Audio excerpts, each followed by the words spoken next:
Well, hello, everyone. Thank you so much for joining me. Really do appreciate your time. Tonight, we're talking about the Nancy Guthrie case out of Tucson, Arizona.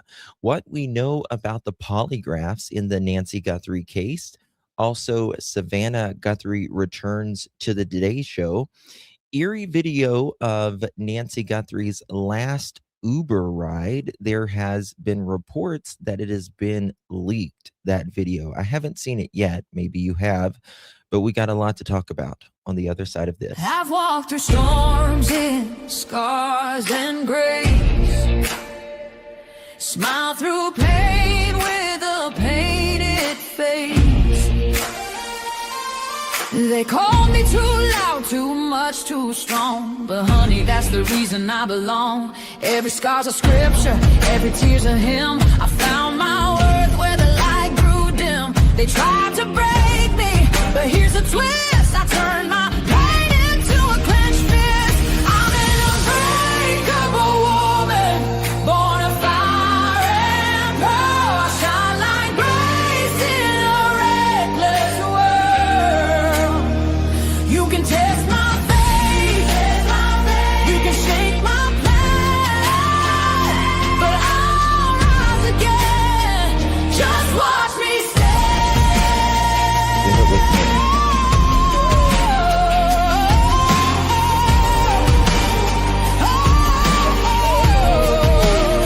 I've been whispered about and written off, judged by the gloss, not the cause. But God don't build weak hearts from gold. He made me fierce and he made me bold. I bend, I pray, I roar, I rise with mascara, tears and battle cries. Don't need your crown, I forge my own. From ashes, honey, I build my throne. I'm an unbreakable soul, dressed in truth and pearls. The fire don't scare me, it lights my world. You can doubt my voice, but you'll hear my name. I'm holy and hood, and I'm done with shame. For everyone called too much, too loud, too real. You're not to anything. You're exactly what power looks like. I'm an unbreakable soul, through the fight and flame. My scars are stories, my strength, my faith. Faith in my heart, fire in my curls, forever divine.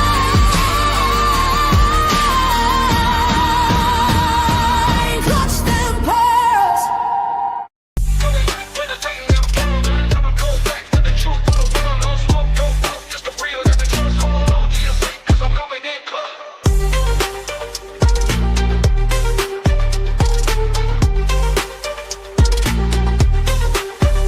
Coming in clutch, better tighten the pearls, dropping cold facts. Got the truth for the world, no smoke, no fluff, just the real that we trust.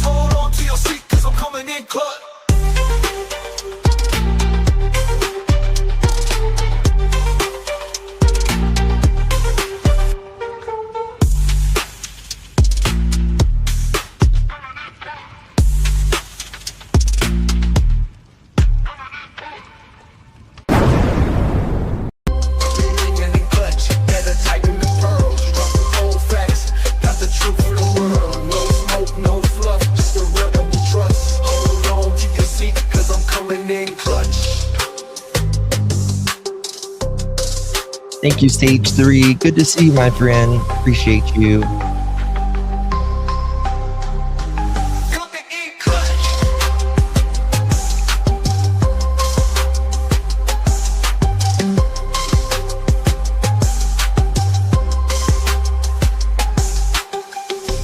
Coming in clutch, better tighten the pearls, dropping cold facts.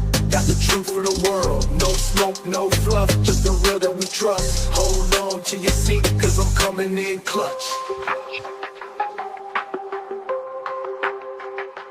Coming in clutch.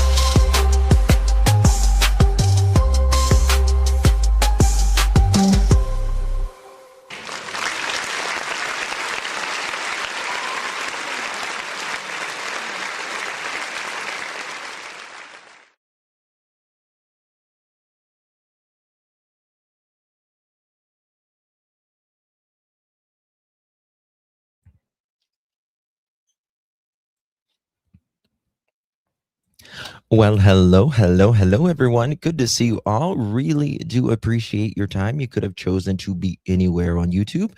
You have a lot of options anywhere on the internet, anywhere in the world, and you chose to be right here. I know your time is very valuable, and I do appreciate you spending some time with me. Today is March 21st, 2026.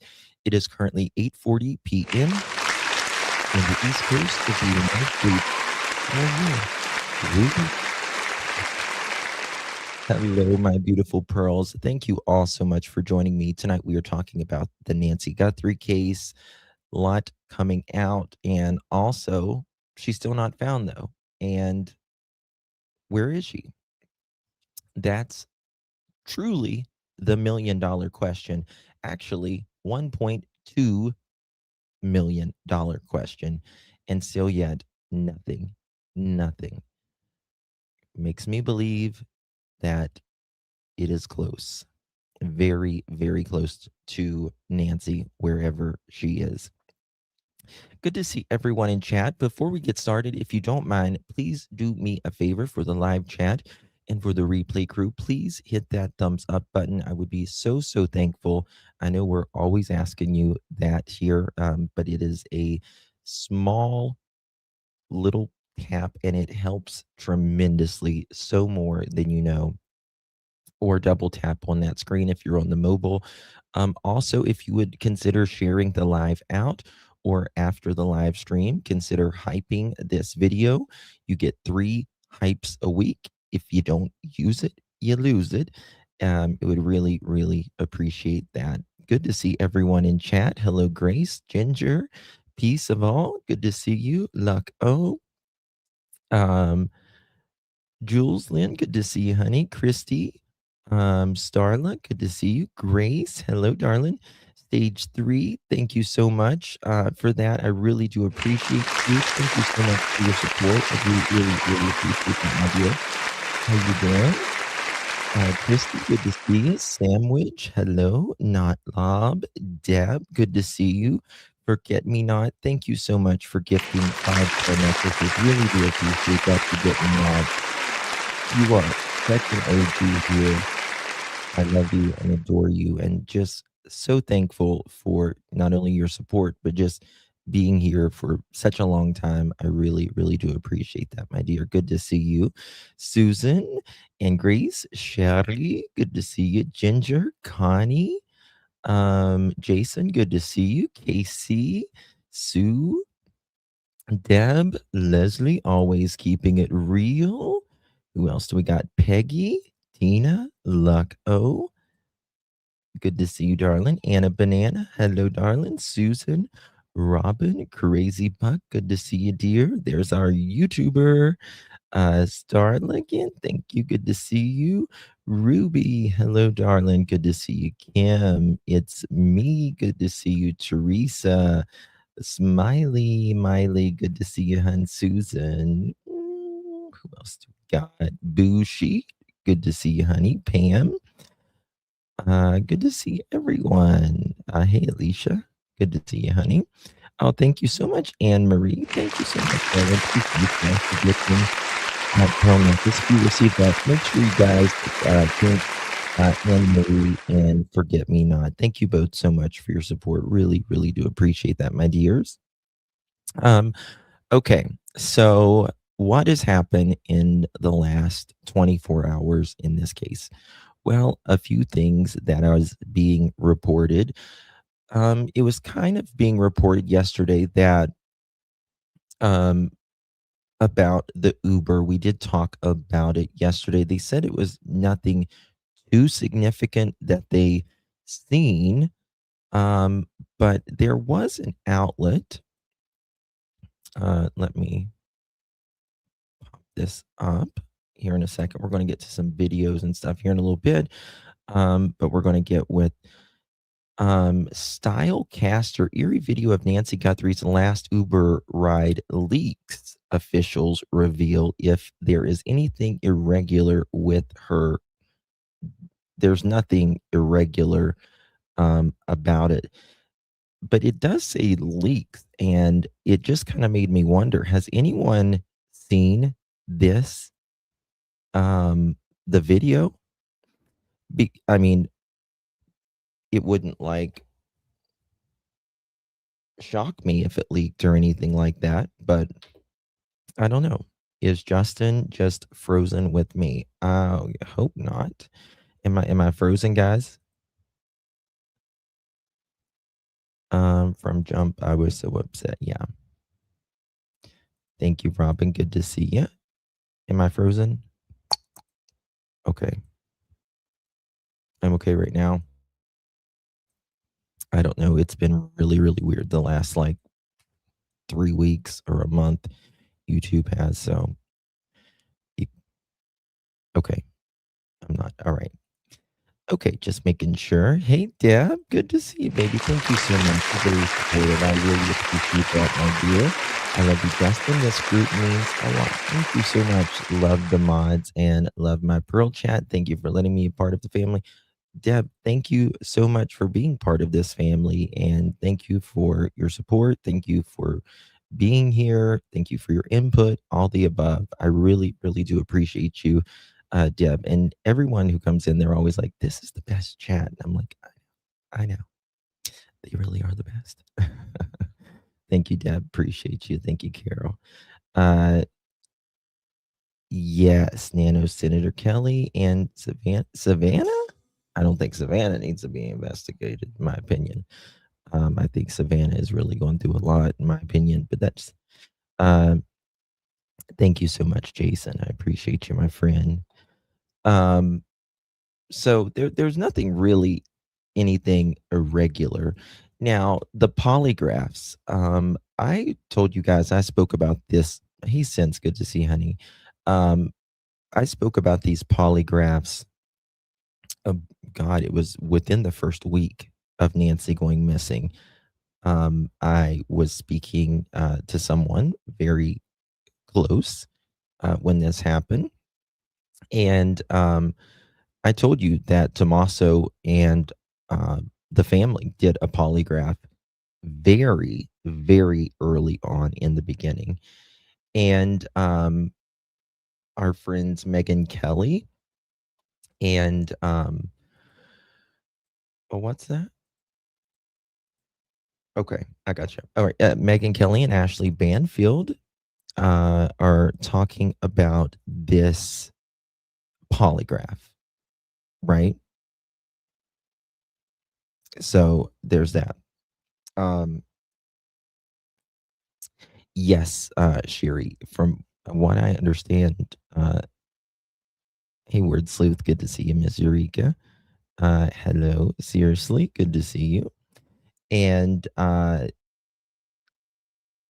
this is truly the most confusing case I think the media has ever covered. It feels like almost, and the reason is everyone is getting. Usually, our sources pretty much line up. They kind of are always. They might differ a little bit, but our sources will kind of be in the same ballpark. This case, it is not like that at all. At all. You will get, for instance, Ashley Banfield here, uh, who has a lot of integrity and has been in journalism for a long time. She had good sources, and they was kind of seemingly looking toward Tommaso. Now, I want to say that just because they were looking a certain way at a certain time doesn't mean things can't change, right? Doesn't mean things can't change. Okay. They could have been like zoning in on Tommaso in the beginning. And a week later, 2 weeks later, 3 weeks later, something changed. However, I mean, I understand that they have to investigate in the beginning, the family and all of that. I still am confused on a lot of things that they did with the family, like keep going back over and over, like keeping the vehicle longer than anybody. Um, Tommaso and Annie, they haven't really spoken out.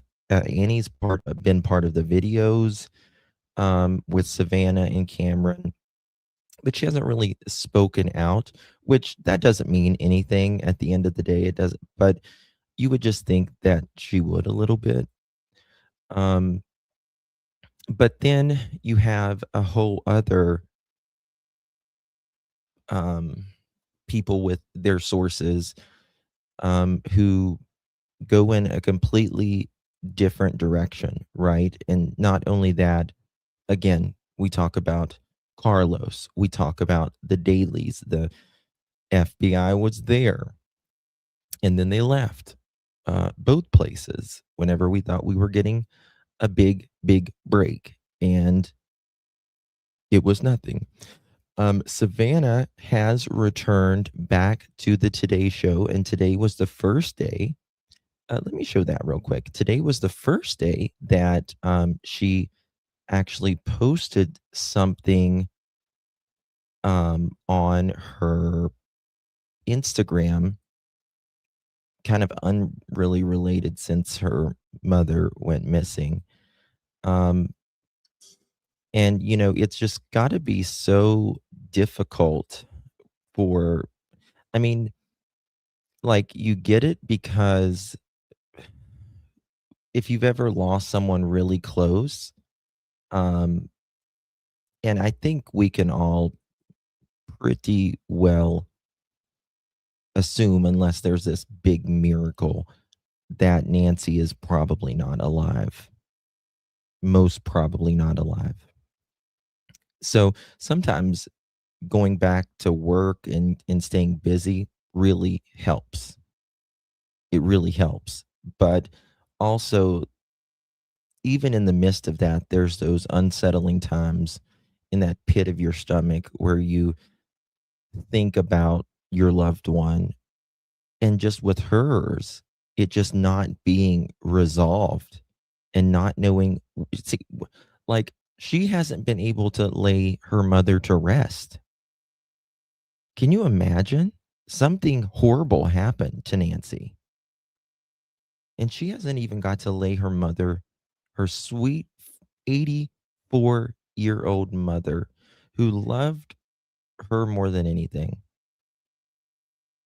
to rest. She's out here somewhere, and somebody took her out of her bed at 2 o'clock in the morning. You are just laying in your bed, the most safest place that you should ever be, the most intimate place that you can be. And someone comes in your home and not only violates your privacy, but takes your life. Most probably takes your life. After living 84 years on the planet, um, having 3 kids, a husband, and all of that. It's unreal. It's unreal. And so Savannah is a mother, and she's a wife, and she has a job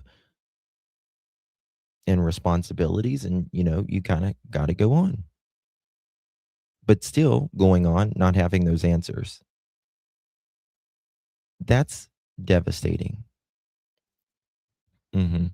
It is. It really is, forget me not. It is truly a nightmare. Truly a nightmare. And just laying your head down every night, not knowing, where your mother is. To me, I cover more missing persons than I do really anything. Um, Everyone kind of has their genre of what they like to cover the best. I've always liked to cover the mystery. part of it. How do we find those answers? And to me, the reason I think of it this way is there is just someone who takes your life, someone's life, and then they hide them. Like they're out, they just like whether they're buried in a grave or they're just thrown out, regardless, they're thrown out like trash. And to me, it's like a double, it's double, you just double heinous. It really is that they not only violate them in such a way, they hide them from their family, hide them from their loved ones, hide them from the respect that they deserve to at least be laid to rest whenever they are already violated in the worst way. So it's really bad, right? Good to see you, Jenny. Thank you so much. Hey, Pam. Good to see you. Thank you, Lucko. Just bring her home. Thank you so much for your support, my dear. I know. It's been way too long. And just the last nearly 50 days has been the most stressful, I can guarantee you, that I'm sure that they've ever had, Savannah and the family. Do we know if she went to the casinos? Someone may have met her there, might explain home refinancing. Another day, that's a very good point. There has been reports that Nancy liked to go to the casinos at times, which is not unusual or anything. That's interesting. That's really interesting. There has been reports. I don't know a lot about it, but I think I will look into that. Yes, there is, Ginger. Yes. hmm That's a very good point. I'm going to look a little bit more into that. I'm going to make me a note. Thank you for that, my dear. Okay, so this is. Let me just show you this real quick. Savannah posted this today on her Instagram. Watch the sign because we know how much you love Savannah. Yes. Tomorrow's World Down Syndrome Day, and we're marking it early with some friends from Best Buddies. Yes. The organization, of course, is dedicated to improving the. Look what the sign says. It's a sweet gal that has Down's syndrome, and she says, "We love you, Savannah," just showing love. Lives of people with intellectual and developmental disabilities. It is also near and dear to Savannah. There she is right there. Savannah has worked with Best Buddies for many, many years now and has been Best Buddies with Tara for about a decade. Tara, welcome back. Tara's here with her mom, Pop, or mom, Pat, rather. Tara, first of all, love the sign. Thank you. You want to share with us why you're here this morning? We are here to celebrate World Down Syndrome Day with Best Buddies. with Best Buddies. You know what? We love so much this sign because we know how much you love Savannah. Yes. Tomorrow's World Down Syndrome. Isn't that amazing? Isn't that amazing? That's those are absolutely God's people right there. I'm telling you, just the most purest of hearts. God bless her. Very, very get you choked up. Hey, Hamitude, thank you so much, my friend. Appreciate you. Thank you for gifting a prayer necklace. Really do appreciate that, Hamitude. You receive that. Make sure you thank our Hamitude. Thank you for your support, my friend. Really, really do appreciate you, my dear. Good to see you. And thank you for your support. They probably know where she was going and doing because they got her checkbook and a look at her account. Well, there's nothing that was taken that we are aware of out of her home. Nothing that we are aware of. A few things that we're going to be covering tonight. First, we're going to cover Megyn Kelly did a good piece with Ashley Banfield here, and it is on the lie detector, the polygraph test. Put a 1 in the chat if you have faith in the polygraphs. Put a 2 in the chat if you don't. And put a 3 in the chat if you really have no opinion. I'd like to kind of see where you are. I mean, polygraphs are a tool. In my opinion, they shouldn't be made to base an entire decision. Damn, really? That many 2s? That's really amazing to me. I wasn't expecting that. Now, that one really shocked me, guys. From what I understand, they're about 65 to 70 some percent accurate, but I think it really depends on who you are as a person, to be honest with you. And there are ways to manipulate them and all that. I think they're a good tool to use, but again, I'm not going to base my entire I'm not going to put all my eggs in one basket with this. So we're going to go to our friend Megyn Kelly. Guys, make sure you sub up to Megyn Kelly. Link is in the description. And I'm going to drop the link again here in chat as well. I want to talk to you guys about something here. And then he's also a former SWAT.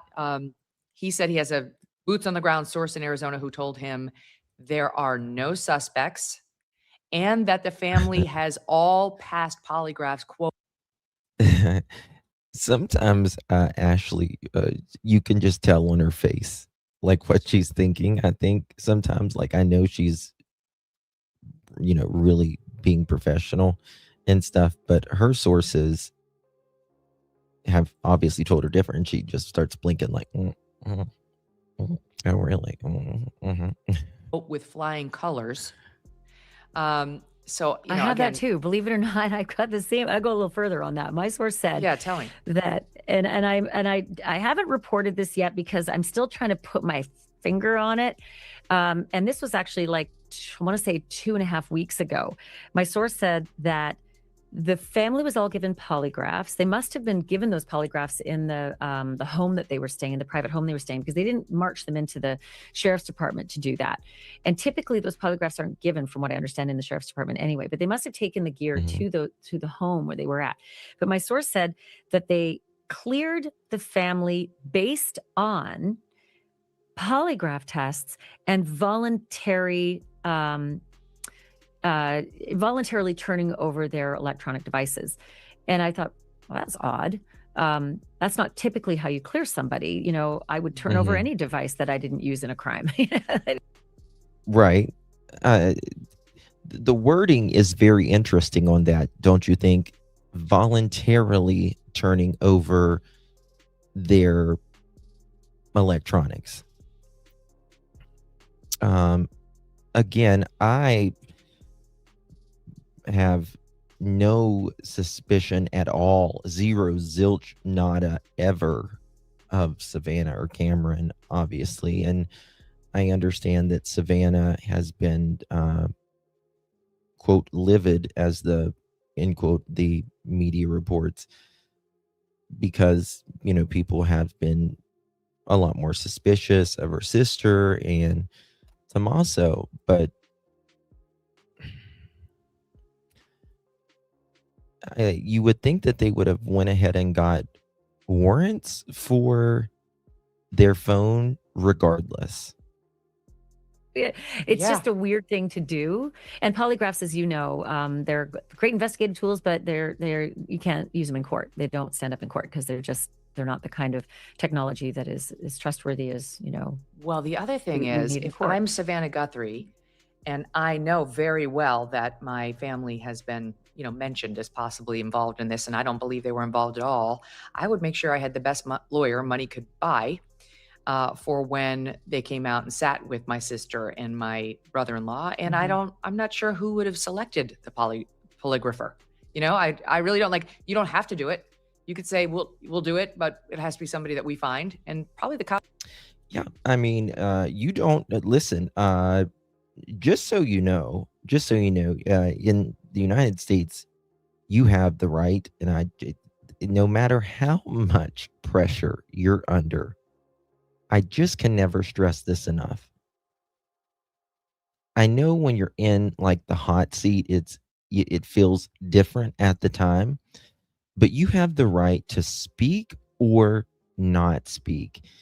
And if you say no to a polygraph, it doesn't mean you're any more guilty, and they cannot hold that against you.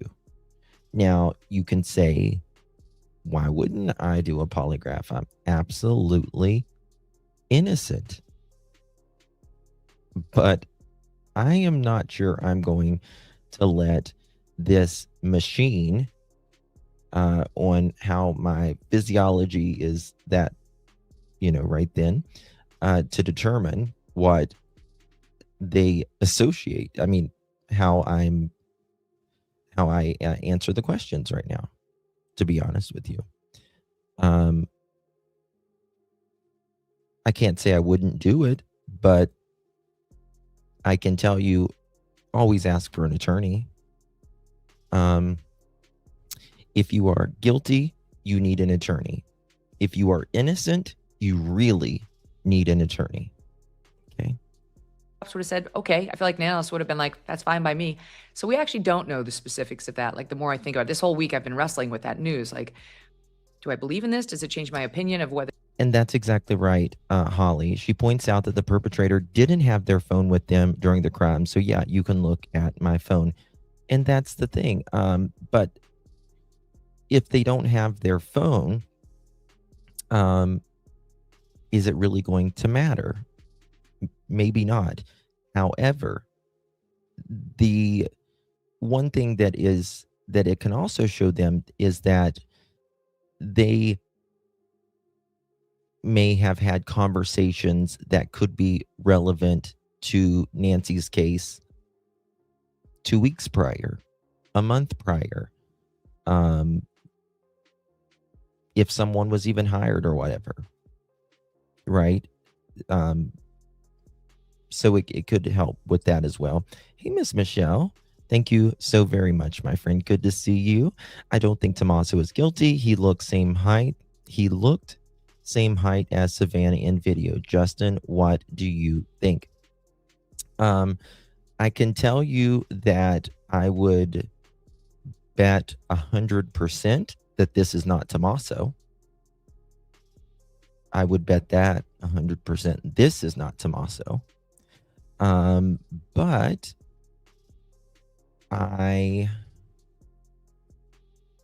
there's just so many questions. Do you know what I mean? Like, I would be a lot more comfortable if the FBI would come out and say, okay, family's cleared. Because Sheriff Doofy, Nanos, he's the most misleading character of any sheriff that I have ever seen. You know what I mean? So I can't, to be honest with you, I can't say that I am.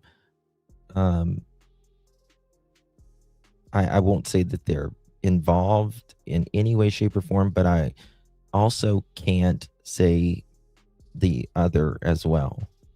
I hope to God that they are the last people. You know what I mean?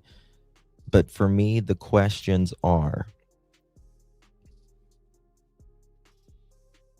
the timing of when this happened, the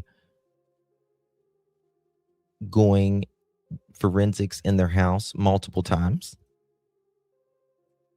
right? How they suddenly ran over there one day, started talking to the neighbors, asking about cameras, going in and out of neighbors' homes, searching their yards, and all of that. And keeping their vehicle for so long. And that could be just because they had no idea. They had no leads or anything, so they were just really, really checking. But I don't think, I will say that I don't think Tommaso or any family member committed the crime. You know what I mean? He's definitely not the porch guy. Definitely not the porch guy.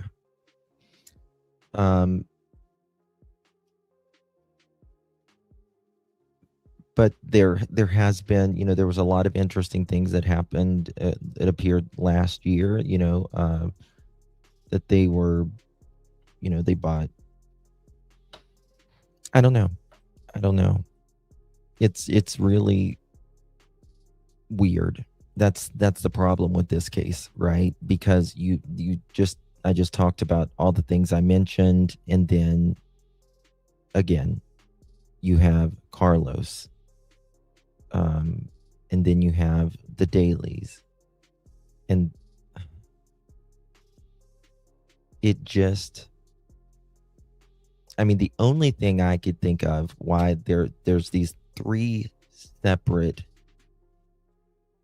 well, I can think of two reasons, three separate that they were seeming to really look into, is that, again, they either had no idea, which is, in my opinion, completely possible because Sheriff Doofy just screwed it up, or could they know each other? I don't know. I truly have no idea. Giggle says, in my opinion, everything seems sus at this point because so much miscommunication and theories until they start thinking about the victim and start from square one. Well,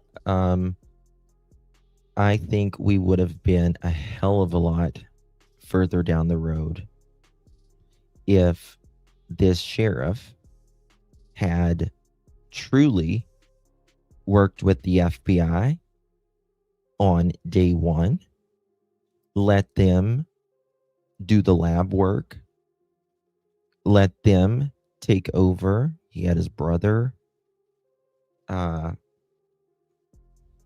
the next day. Let them process the crime scene like it was supposed to be. I mean, the damn doormat's still out there, right?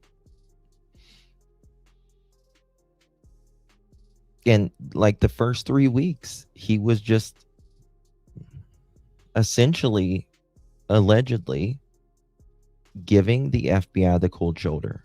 Now, why? Because, in my opinion, he is a temperamental crybaby. He's a temperamental crybaby. And I'm going to show you here in a minute after this what a good detective does, what a good police officer does, what a good investigator does. And it's actually the complete opposite of what Nanos did and said. And I'll explain it a little bit more in a little bit. That the family might possibly have had some involvement. I don't believe Annie Guthrie or Tomas were able to fool a polygraph. That doesn't seem. Hold on. I'm going to pop that up. A lot of people's talked about this. A lot of people sent it to me about the Tommaso, the way he walks and his gait and stuff. It's not Tommaso. It's not Tommaso. I'm telling you. I promise you guys, this is not Tommaso. This guy is in his late 20s, most likely 30s. But so, other people disagree. Likely with like a poet and a band member, like they've got some stone cold ice in their veins. I just don't know about that, but I'm not sure it's determinative of whether Yes. they're no longer under suspicion or not either. Yeah. I don't know. There are some FBI sources of a colleague of mine who told her that the FBI doesn't feel the level of suspicion about the family members as much as they did in the beginning. But again, that's hard to quantify. But I just feel like, Okay. Now let's talk about that. They don't feel the same suspicion as they did in the beginning.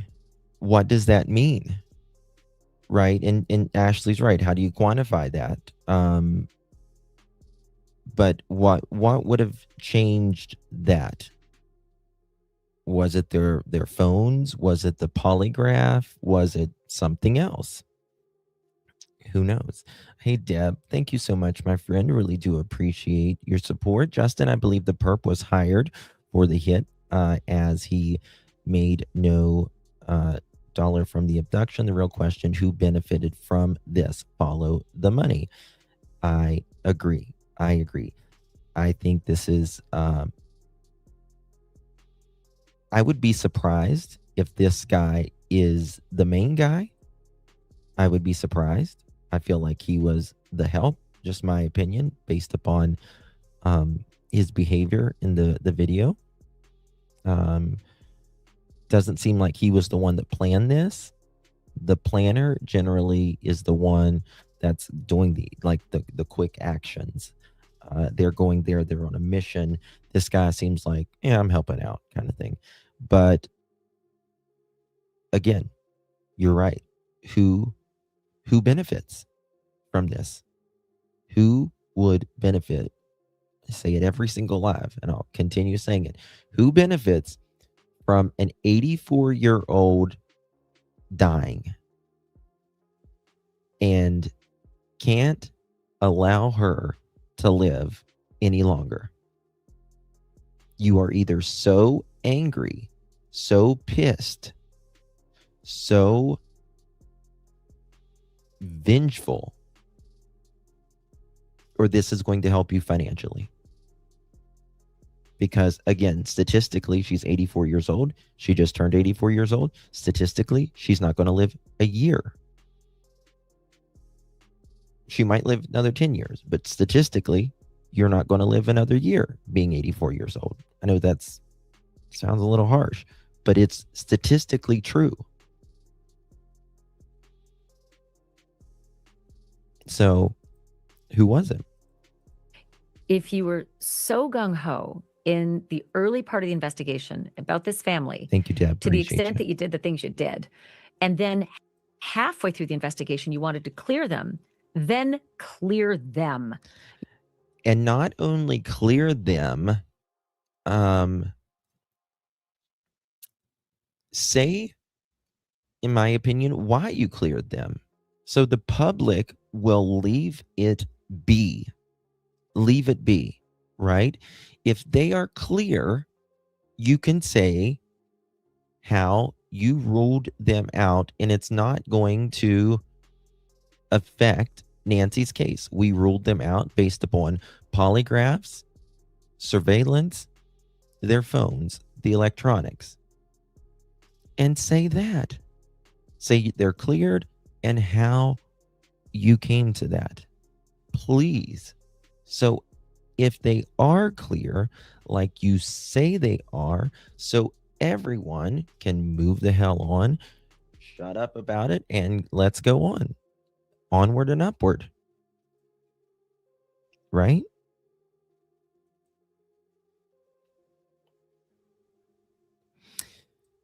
FBI clears no one, so it doesn't matter what Nano says. And that's the truth. FBI usually doesn't clear anybody until there's an arrest. But, Sheriff Doofy, how'd you get to the conclusion? Don't drag things out and toy with the media and obfuscate, because it doesn't do them any good.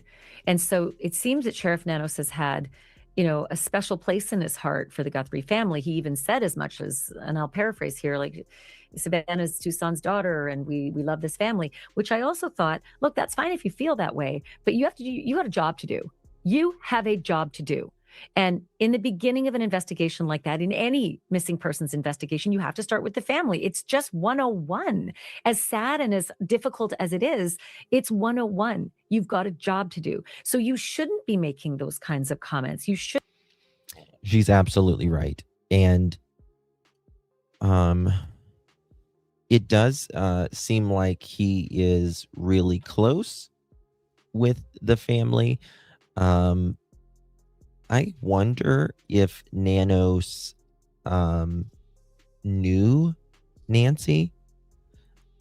He's been there so long. She's been there so long. And I don't like to talk about politics or anything like that, but they are in the same, and so was half of America, by the way, but the same political identity, I guess, political party. That's what I'm looking for. I wonder if they were, they did political functions together or whatever at times. So I really, I think, I wonder if he really knew her. Shouldn't be telling everybody how special this family is that you're supposed to be investigating. You should just stick to the damn work and do the work. right, and after it's exactly. all resolved, have a coffee party or do whatever.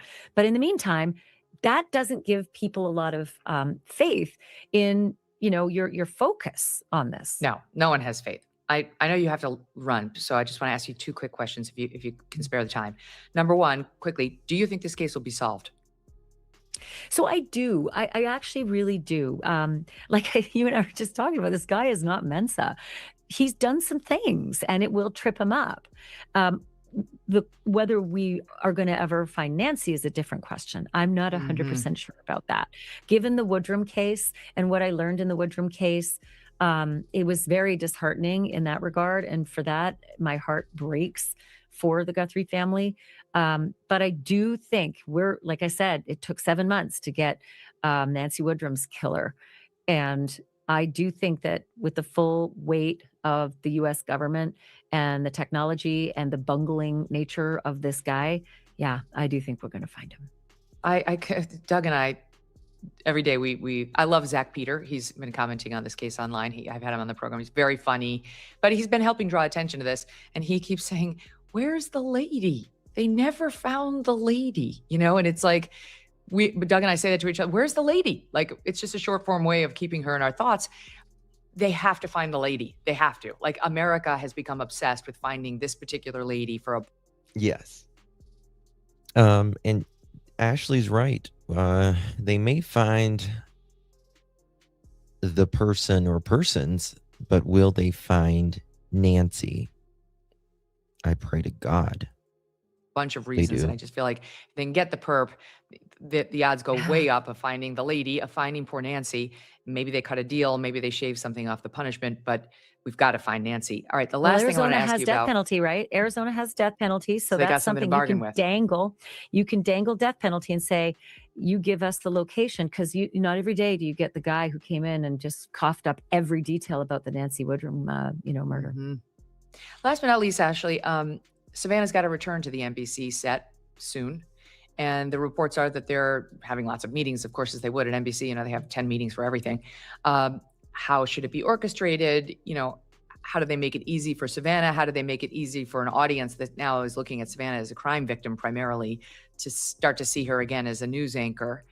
And I wonder if you have any thoughts on that. You worked at NBC for a long time.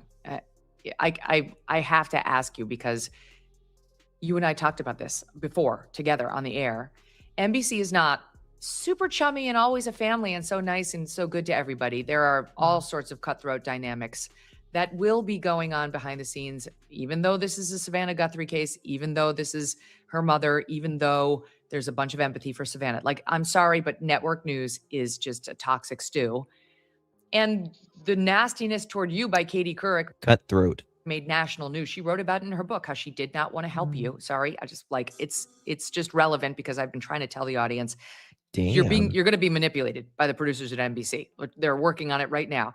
And she admitted that she did it to you. You were so graceful about it. By the way, you were so kind. You were like, you're Canadian. You're a nice person. You Yeah, were like, not always. oh, I'm sad to hear that she did that to me. I would have handled it a different way entirely, but you're a nicer person than I am. So just having said all that, what do you think the challenges are and how do you think this is likely to be handled? You know, it's a really good question because you're right. I think the viewers will be seeing her as a victim, and she's got to get back to a new normal. But adopting your new normal, it's really tricky. And I can only speak from the experience of having been a victim in 9/11 that life was completely different afterwards. And Okay, I I'll pull think it now. probably it's PTSD, but I for years would break into tears. At the mention of 9/11 in front of a crowd, and it was humiliating. It was Wow. embarrassing. Like, I remember getting up to do one of my first speeches in Hold New York on. City. It was probably a year afterwards. I come back from What'd she war. say? My first What? mention of 9/11 tonight, having been a victim in 9/11, that life was completely different afterwards. And I think probably it's PTSD, but I for years would break into tears. At the mention of 9/11 Oh, in front of thank a you for crowd, and that it was word it sleuth. was I found it. humiliating. It was Wow. embarrassing. Like, I remember getting up to do one of my first speeches in New York City. It was probably a year afterwards. I come back from war, and suddenly it just came over me, and it wasn't even a topic about 9/11. And I just started to cry on stage, and it was so embarrassing. And that was my biggest struggle, was to try to get back to my old normal, Mhm. and That's what I said a minute ago. understanding that my new normal is going to come along for the ride. And so for Savannah, for her, it's going to be really hard, to be under the Very microscope difficult. those first few times. Yes. And then for the producers, I don't know. I honestly, this is such weird territory. I don't know what's best. Probably to do packages. And for viewers who are watching right now, packages are what you do when you tape things and you edit pretty pictures, much like you saw those lovely things with her mom. They're not live. And you can break down and you can take a moment and then get back, get your wits about you and continue. And Yeah, because when you're live like that, like real world happens, right? Like I can package a really pretty video and we can all package pretty videos here, but when it's live, it's live. Emotions happen, all of the things happen. And when you're already at work and all of it's coming in, it can hit you. She's absolutely right. so I'm assuming that maybe her Good point. return in the beginning won't be a lot of live, because live is where it's just so unpredictable. Fraught. And the pressure and the emotion, all of it is just so much. So keeping her limited in the live and more on tape with packages and interviews that might have been pre-taped, that might be the easier way for her. But she will get through it. She will have her life back, but this will be the worst knowing hole for her. And for that reason, you're right. They better find the lady. Think about this. In 2006, $20,000 Okay. equaled roughly 33 ounces of gold at spot price. Okay. So, there we go. Thank you for that, Megan. Okay. So, we're going to go. Yeah, I can play that real quick. Then we're going to go to this really very, very interesting interview. Very interesting. Here we go. Mooney, and I wanted to take some time out to tell you about a special we have running tomorrow night here Hold on on. News 4 Tucson. It's called Bring Her Home, The Disappearance of Nancy Guthrie. And That's supposed to be playing in a little bit. Leslie, which one was you talking? What was you talking about a second ago? Leslie, keeping it real. Okay. Here we go. This is crime reconstruction. That she got up and out of bed and had a confrontation with somebody, or was she taken from her bed? What does the blood look like inside the house? I went out and visited the house. I was actually out in Tucson. The blood stops at the end of that walkway. Today, I am joined by Morgan Wright, who is a former... Get away with this, but it all boils down to kind of what you and I were talking at the beginning. It really determines how easy it's going to be to find this person, is to make sure we have the crime correct. And I don't think we really know what the crime is. Either the crime was a burglary that went wrong, or it was never a burglary. And that... I think that the poll question, what do I have the poll question as? I think it's, do you think this is random?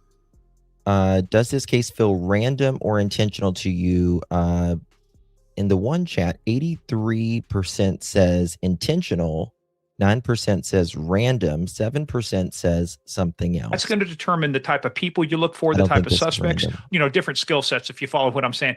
But if I'm looking for a burglar in my days when I was doing the work, when I'm looking for a burglar, we knew people that did burglary. We knew what kind of skills they did. We know what kind of things they do, where they hung out, what their tool set would look like, what type of actions they would take before. People are creatures of habit. People behave the same.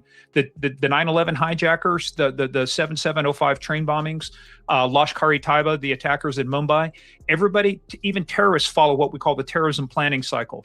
So when I look at this, the first thing we have to come to terms with, was it a burglary gone wrong, or was it never a burglary? And then to your point, Jack, once we start addressing that the way we should, that'll start telling us what kind of person should we be looking. But if it's a burglary, you're not going to be, this person's not going to be there days and weeks prior to this happening, right?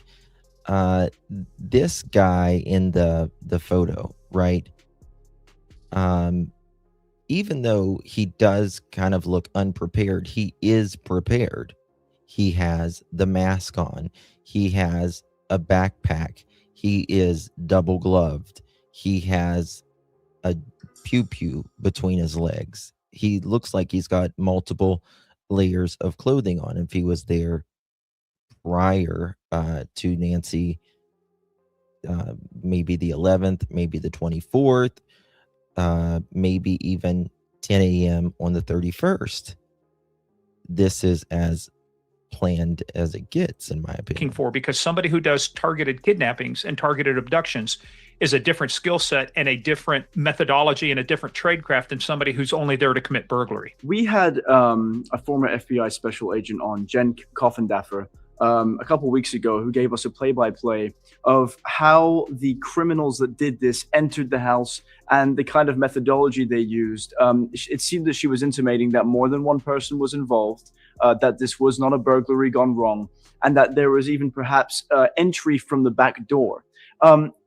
You've clearly studied this case extensively, and what I'm wondering is, can you give us your own play-by-play with the... Okay, chat. How do you think the burglar got in your opinion? Was it front door, back door, garage door, window? Write it in the chat. I want to see what you guys think. Information at hand of what you think happened. Yeah, Jackson, good question, because that's what everything starts from, right? The house is the event generator. So the first thing we have to understand, was it a burglary that got wrong, or was it never a burglary?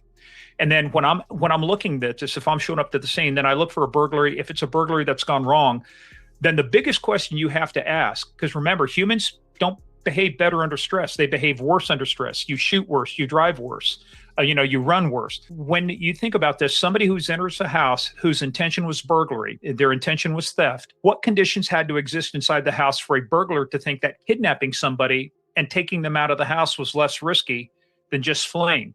In so many cases, I will tell you, I never had a case. There was sometimes violence, but I never had a case in a burglary to where somebody kidnapped the person, even though it's at night. They thought the house, even if they broke into the house knowing the homeowner was in there, they didn't want the confrontation. That's why they break in at night. That's why they break in while people are asleep. That's why they try and find an unlocked door, because they usually try to break in when someone's not at home, so they don't have that confrontation, and so they don't have to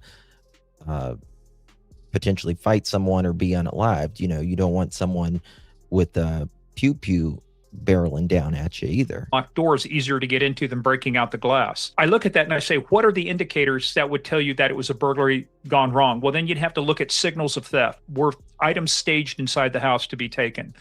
We know that the offender, we can see the video, had a backpack, typical what burglars do, want to keep their hands free. They use the bite light, again, keep their hands free. Same thing for auto burglars. They're basically set the same way. One's breaking into a car, one's breaking into a house. So I would look for what signals existed inside the house to tell me that this was a burglary gone wrong. Then you would have to show me, then why would that offender think that taking a body and increasing my risk? Because then this does lead into, at some point, there is, I believe, a second person involved in. Because in my opinion, the goal was Nancy. That was the goal. The goal wasn't anything in the house. It wasn't jewelry. It wasn't electronics. It was Nancy. Nancy was the goal, to remove Nancy, which is extremely rare. I'll get to that on my other side of the binary question. Oh, and here's one other thing, Jackson, a lot of people aren't talking about. I'm going to ask you a question, and I want you to think about this, because a lot of people don't think through the whole thing. When I ask you, like, how do you get out of bed in the morning? It sounds like a weird question, but trust me, it's going to lead somewhere. How do you get out of bed? Rose in Toronto says front door. Otherwise, there would be no need to remove the door camera. If it was the garage or other point, they would have used the same to get out. That's a good point. However, I do think, I don't know how they came in. I think it's very possible the back door, but I do believe Nancy was taken out by the front door. And I do believe the reason they used the front door is because they pulled the car up close right there where it kind of goes around. And I think they placed her in the vehicle there. I think this guy is walking up kind of nonchalantly and appears to ring the doorbell like he's waiting for someone to open the door. I hope to God that they have more footage. I really do. Michelle, thank you again, honey. Appreciate you. By the way, I saw older pictures of a particular person wearing a pinky ring. He doesn't now. It's same person you mentioned earlier. Interesting. Interesting. A pinky ring is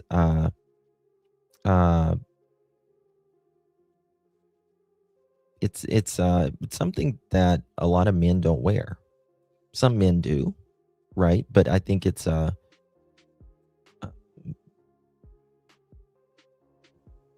more like some men you'll see wear a thumb ring or a pinky ring or whatever, but it's not a lot In the morning. Well, to that I'd say I'd pull the blanket off of me and I'd put my feet on the ground and I'd kind of sit on the bed for a second before standing up. That's exactly right. That's what people do. A lot of say, I get out of bed, I take the blanket. Now let's assume it's 2 o'clock in the morning. You're in a house all by yourself and somebody decides that they want to abduct you. They're going to reach in and grab you out of your bed. Do you think the blanket and everything's going to be folded back the same way? No. What we're looking for are indicators. What does even the bedroom look like? Does the bed show indications that she got up and out of bed and had a... Nanos, which again, it's Nanos, he said she was taken from her bed. To me, I think, just an opinion, I think it's, if she was unalived in her bed, I think it's very possible that they moved her with the sheet that was probably under her. You know how, like, I talked about it the other day, how they like move you in a hospital or something from a gurney to another gurney or to a bed or whatever. I think that is very possible. confrontation with somebody, or was she taken from her bed? So that gets into, was it a targeted abduction? Told us. Then with the targeted abduction, again, you look for three things: entry, forced, consensual, or... Well, we know for a fact that the front door has Nancy's blood, right? Nancy was at that front door at some point. Her body was, whether that was alive or deceased, she was there during, we'll say this, 41 minutes or more. She was there. That's something, because her blood is there, that you really can't argue, because she was there. Now, whether she was there voluntarily, she came to the door, if she tried to run, if she was walked out, if she was carried out, she was there, right? Pre-staged. In this case, we know it was not pre-staged because we see the offender on the outside of the home. Then the question becomes, was it forced or consensual? Chances are she wouldn't open the door at 2:00 in the morning. I mean, that's human behavior. So what I've seen much of the drone video that flies around, there's no indications that there was forced entry. But here's the thing. She's 84 years old, lives in an area where very little crime, if any. Look, I'm pretty security conscious. I left my garage door open all night. And it's like, man, I forgot I did that. Is it unrealistic to think that an 84-year-old woman who just gets into a habit, thinks that her doors are locked, may have left the door open? That would have facilitated an entry into the home to make it easy. But that standpoint, to finish the other part of the binary, I think it's most probably her doors were locked. That's just the feeling that I would think, especially when you're alone. I think you tend to do that. You're more conscious of that as living alone, particularly in elderly. However, we got to remember that she did get home about 9:45, 9:48-ish that night. Was she tired? She had had a few drinks. Did she leave with the door unlocked? And when she got home, she was just tired and went to bed? Had to be up early the next morning? Possible. They got into the home and it was a targeted abduction. I used to tell our teams a lot of times, especially our tactical teams, don't kick down the door. See if the door's open first. Why kick down the door when it's already unlocked? We don't need to do that. So they could have gotten in that way if it was a targeted abduction. Then what we have is an 84-year-old woman, cardiac compromised, being waken up violently at 2:00 in the morning. We know that there's blood. The question is, what does the blood look like inside the house? Is it a blood trail, which then leads you can reasonably infer that there's a second person because there's no pooling of blood. That person is not laying there. So there has to be then somebody that you call, because we know the blood. And I went out and visited the house. I was actually out in Tucson. I took a look on the ground.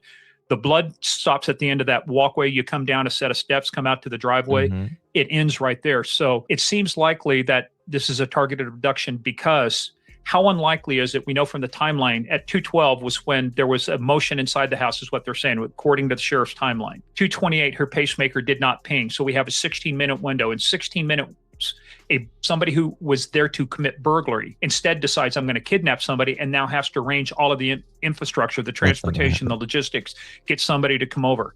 Right. You don't, and he's making a very good point there. You're not going to, if you're going there to rob someone, you're going there to rob someone. You need the money for whatever reason, right? You want to get your shit and go. You're not there to have tea with someone, and you're not there to unalive someone either.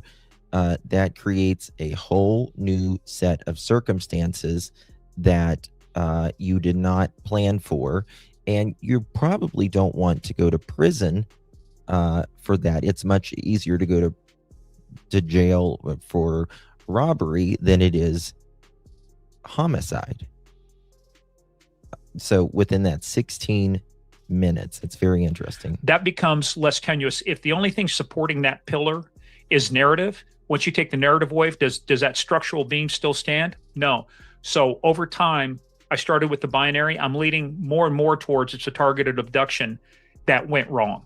And when you say went wrong, what are the plethora of things, if you could give us an example, that could have happened? I mean, clearly... I don't agree. I don't agree with that.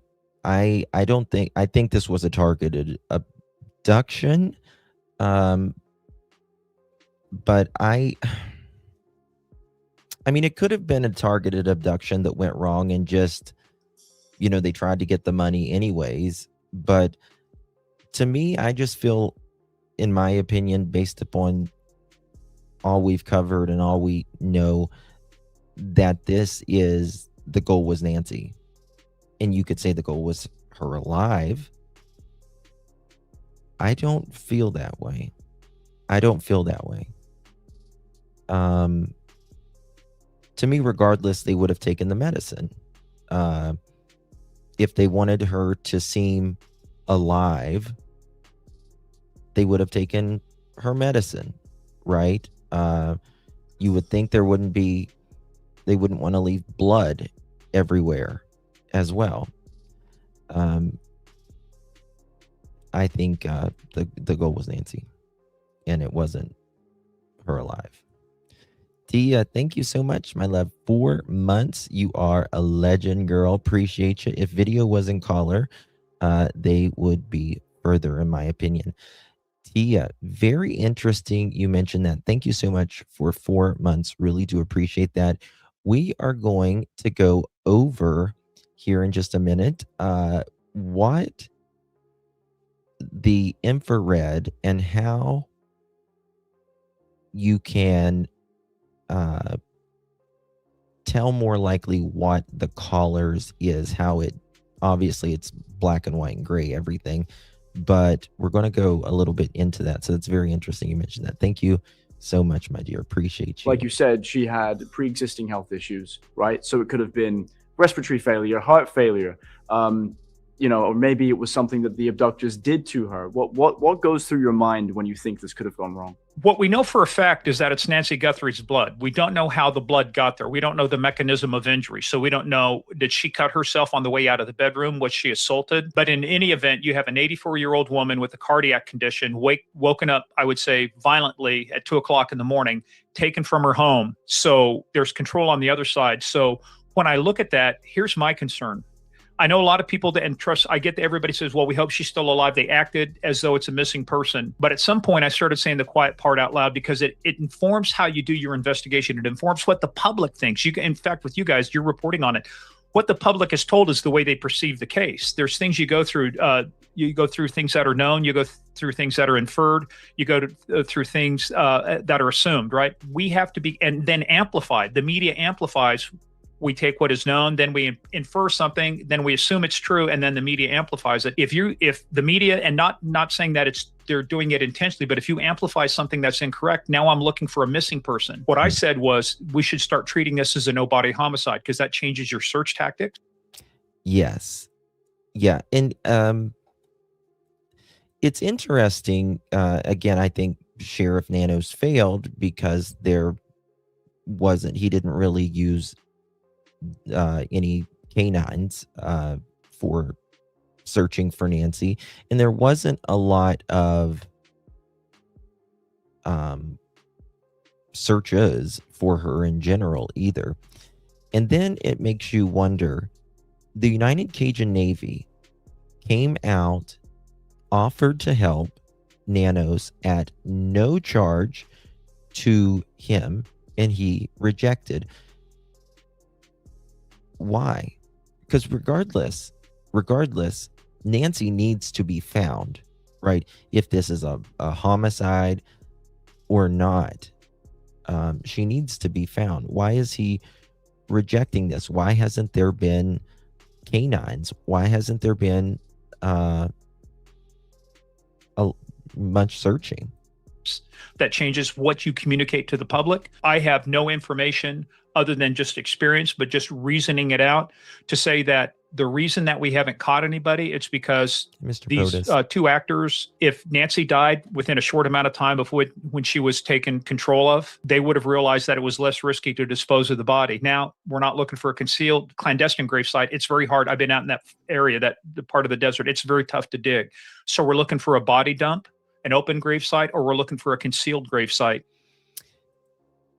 And very interesting, right? Like I've spoken about a long time ago how this it does seem to be very much planned, especially if we're talking about the 11th, the 24th, and 10 a.m. on the 31st.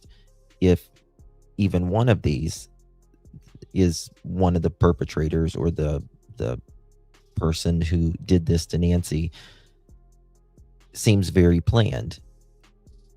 Many times people will have a grave already dug, particularly if they know the victim or have some sort of relationship, some sort of closeness with the victim at some point.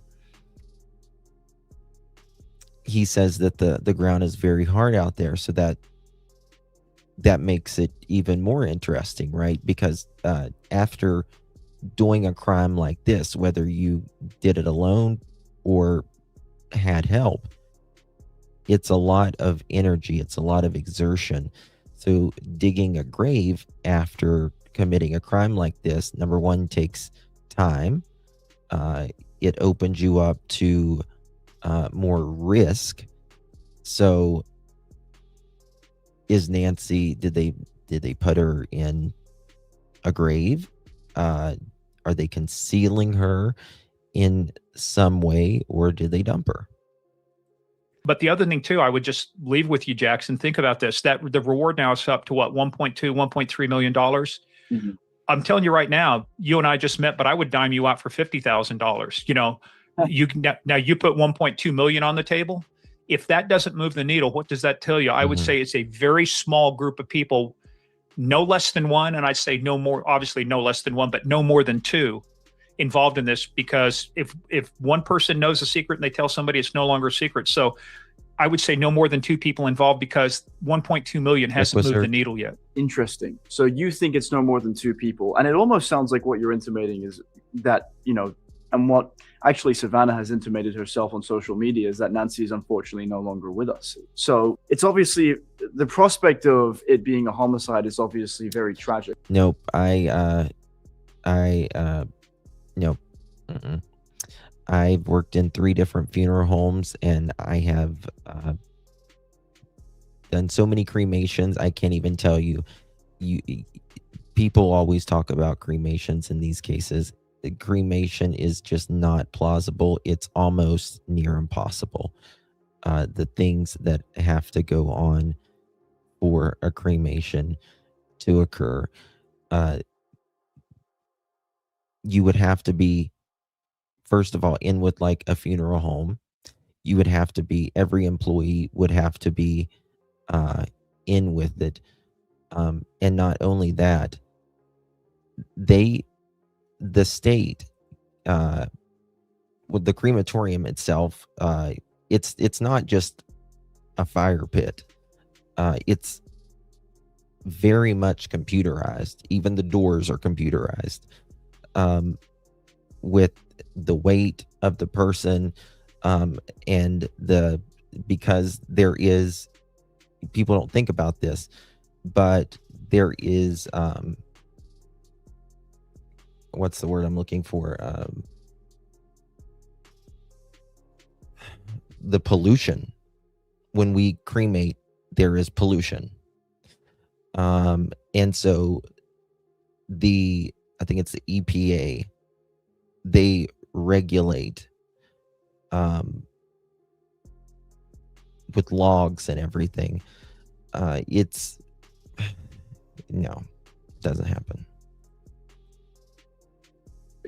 But since, you know, let's move forward and operate under the assumption that she has passed away. I want to put you in a hypothetical. The Guthrie family has hired you.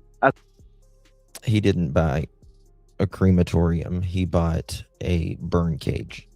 As a detective, to operate, I don't know the legality behind this, independently from the FBI or the Pima County Sheriff's Office. What tactics are you utilizing to your advantage to find where Nancy Guthrie went? So I'm going to make an assumption here. I'm going to assume that I have access to everything law enforcement has, you know, from an information standpoint. So if I have the same thing, the example I would give you, and I know you guys have covered it, Rex Sherman, the Long Island serial killer, Gilgo Beach. That case was not solved with new evidence. That case was solved with evidence they already had, and it took a fresh set of eyes to go back in. So I think this is the point in the case where you need to take a step back and say, park your pride at the door, park your ego at the door. Let's bring in new people and take a fresh set of eyes. I would operate as that fresh set of eyes. I would have no assumptions. I wouldn't let the media narrative, I wouldn't let the sheriff's narrative or anybody's narrative influence me. You deconstruct it, crime reconstructed, you deconstruct it from a first principle standpoint back into its foundational pieces. You fix the structural problems and then you rebuild back up. I would look at technical things, which I know they're doing, cell site location information. I would start looking at another thing. It's called AdTech. It's a company I work with called Fog Data. We do a lot of this type of analysis where we look at, for example, you've got a phone. I know everybody does. You've got apps that run on this phone, regardless of the carrier. I really like this guy. Those apps collect very data because knowledgeable. the end user license agreement says you agree to allow us to collect that data if I'm the app maker. A lot of people don't read the fine print, but it's in there. Well, we can aggregate those and look at signals. So I did a whole signals analysis around Nancy's house looking for things. The other thing you do is you do an egress analysis. You look at their And you're right. You're right. It's strange that the video was taken from the cloud by the FBI. All cameras from surrounding houses were offline. It was just deliberately placed to be found by the FBI. I don't know if it was deliberately placed, but again, you think about how if the couple cameras offline was not working, pointed toward Nancy's backyard, are they trying to get footage? It's probably too late now, from the backyard, from the data that still may be out there. Probably only so many ways to get to a main road when you leave Nancy's house. And I've been out there, like I said, it's like a bowl of spaghetti. You turn it upside down, those roads go all over the place. But at some point they get back to structured roads that lead down to other structured roads and interstate. So you start looking at that, you start saying, as we do our canvas, and I was out there, I tell you, Jackson, the thing I was surprised of, a lot of the businesses did not have cameras on the outside of their business. I saw very few in some of the major intersections that you would have gone through. The other thing too is, it's what I know they're doing, but you work your informant network. It's human intelligence, human. You start working your informant networks. What have you heard? What do you know? You look for the non-obvious. I know a lot of people say, well, she could have been taken to Mexico. I did a Substack with a friend of mine named Aaron Graham. He was DEA. He was actually targeted for kidnapping by one of the cartels when they moved him from Mexico to Tucson. Another friend of mine, retired ATF Pete Friselli, he worked for ATF. He did home invasion investigations in Tucson and Phoenix. We talked about those things. So I would go back and I would start looking for the non-obvious thing. The other thing too I would do, Jackson, is I don't care what everybody else has said or investigated, because to them it becomes... What do you mean by that, Mary? Justin, I watched another channel that drives around in Nancy's area, and some spots lose connect, he says, overheat. But same spot at night, it goes real blurry. Do you mean like the electronics? Morgan is cool. He has cats and a cat cam he switches to during his lives. Oh, that's cool. Is he on YouTube? Canonical, it becomes sacred. You can't touch the narrative. The narrative, we've worked on this narrative. Here's our evidence. This is our interpretation of it. Well, the problem is you have the physical layer, the things that exist. Then you have the evidentiary layer. Evidence doesn't mean anything until meaning is applied to it, until interpretation is applied to it. So you go to the interpretation layer, and then from then you move up from the interpretation layer to the narrative layer. Well, too many people jump from evidence to narrative, which we're seeing right now. I've done a lot of analysis on the James Gracie case over in Barcelona. First when he was missing, now that he's been recovered, and the Spanish police are saying all indications are that it was an accident. And my question is, how do you know? You haven't. Yeah, they say that the coverage out there isn't very good, Mary. Not only that, like I've been out in the field, I call it out in the field, like at a Nancy Guthrie type. And when it gets really hot outside, your electronics screw up. It's really hard on the electronics, and your electronics doesn't like it when it's hot outside. Done an autopsy. You haven't done anything yet. How do you know? So we have to be careful of jumping to that narrative. So I would deconstruct everything back into the atomic, basically the atoms. Why don't they add this guy to the case, Nanos? To the atomic level and work backwards from that. Is it time consuming? Is it painstaking? Yeah. But we're talking about kidnapping. We're talking about potentially murder.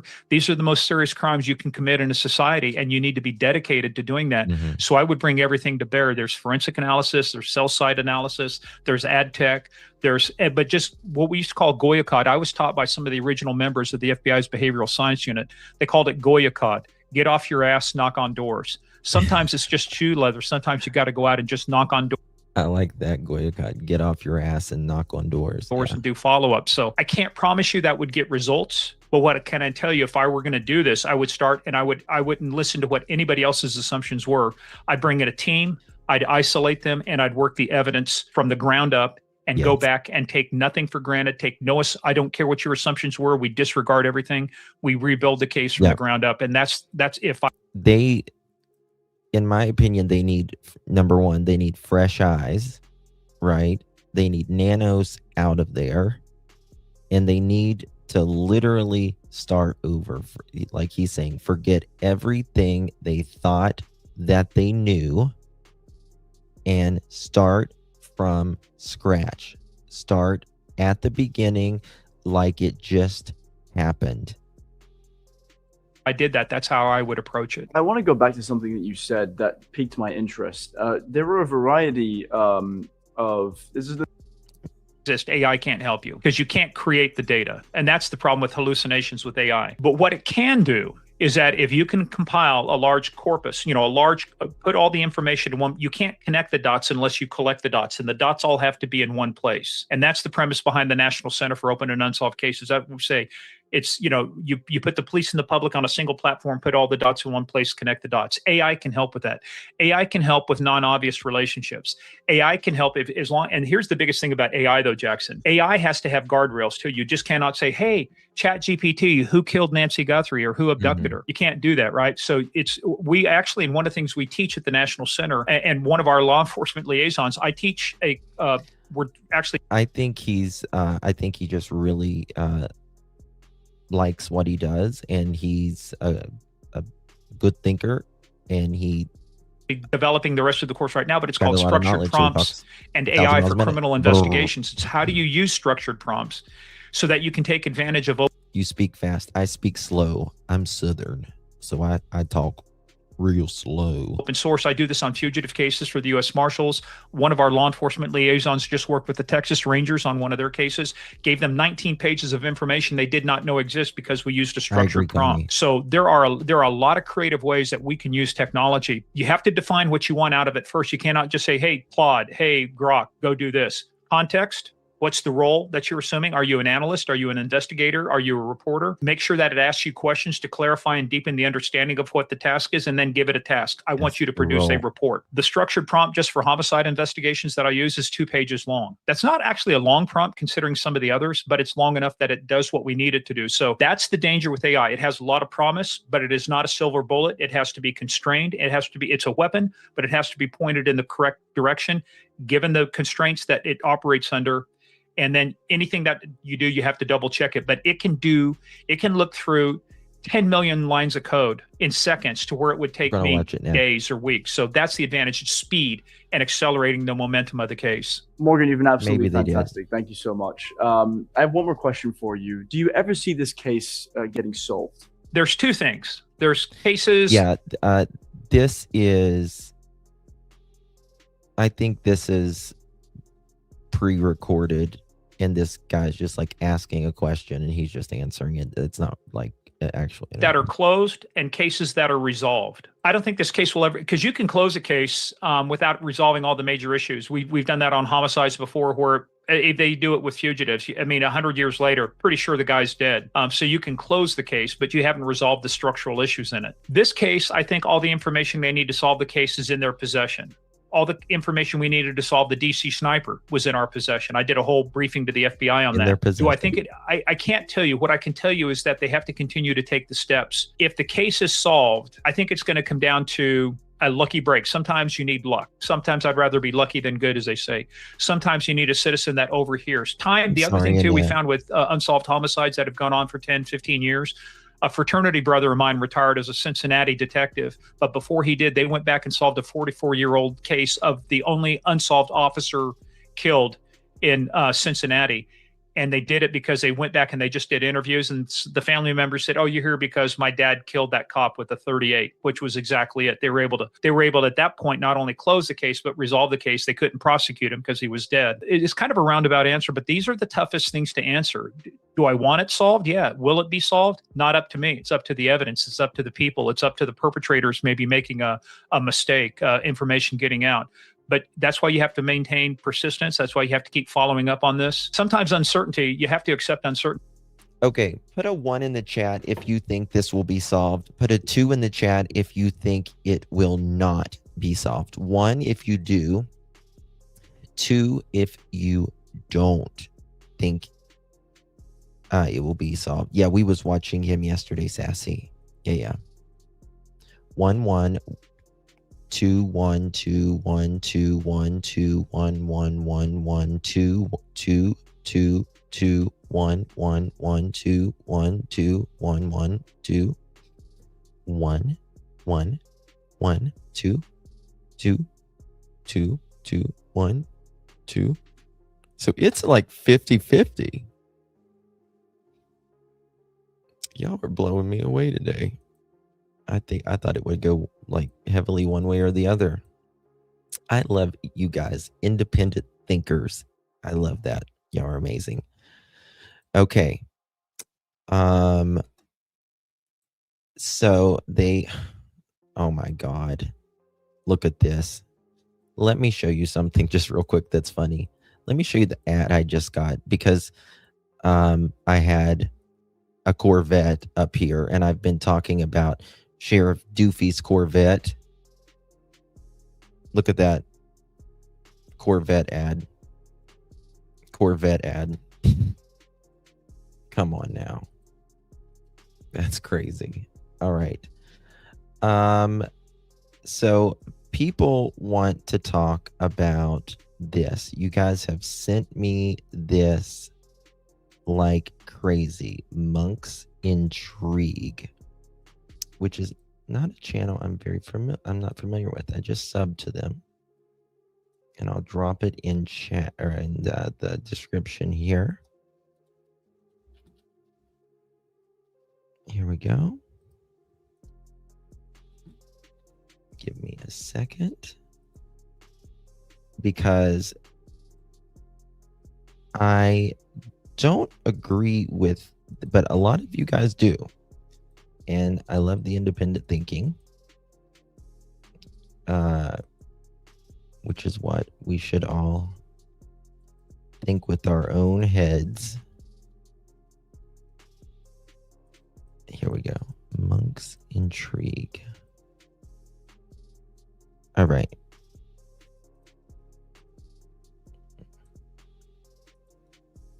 I'm not going to play all the video here. I just want you to check this. A video on loop, pausing it at certain sections, slowing it down, until I noticed something about the crotch holster guy's walk. He appears to have a slight hitch to his step, which I always attributed to cautious night walking. He's got a then swag. I noticed his feet. I think Does it's a this funny swag. thing where it juts outwardly once his left leg is extended right here. Now watch his right leg right here. Now, before you kill me for wasting your time, let me show you this photo of the perp standing upright in his natural position, I guess I could say. Now, you could see. Now, a lot of people says that he's bow-legged. I don't think that he's bow-legged necessarily. I think that's pretty standard from the back, maybe a little bit. But his feet face outwardly still. So when his legs are straight, his feet point out. I looked this up, and the medical term is called out-toeing. So boring. So we're going to call it what it is. The man has duck feet. I want you guys to notice this as well. The slight bowing of his legs. Now, some people have straight legs. Some people have knock knees. Our perp appears to have, I mean, if only slightly, bow legs. Now, I'm going to warn you. You might get the chills when I show you this because you know who else has a very similar posture? Tommaso Cioni. He also has duck feet. But monks, come on. The perp looks a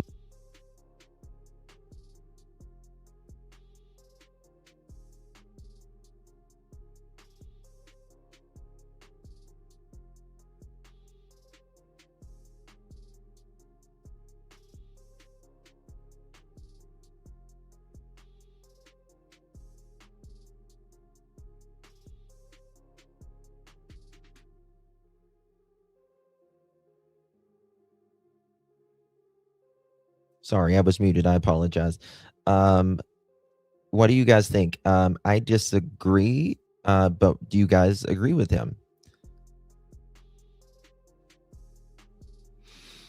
Many Europeans and Middle Eastern men walk that way. Yes. Taco?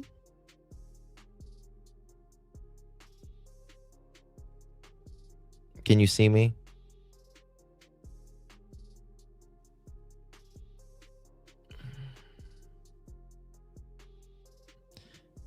Keep going until they show the walk. Okay. Is that a tattoo on Tommaso's arm? Lot thick. To me, this guy's a lot thicker in the badonkadonk. His legs look thicker, even though I think he's probably got something underneath of it. Tommaso is older. It's not Tommaso. Well, first, I want to say that's what she said. And second, it was between 30 to 40 degrees that night, guys. I can almost guarantee you that the perp was wearing double layers. I've been in that cold of weather, even colder, and I would do that double layer, which I will say I'm speaking from firsthand experience, right? Now, because of this, it would also help puff up, the perp a little bit. A fortunate or by design disguise for his body, okay? This guy, the perpetrator here, he walks, he's younger. He's not Tommaso age.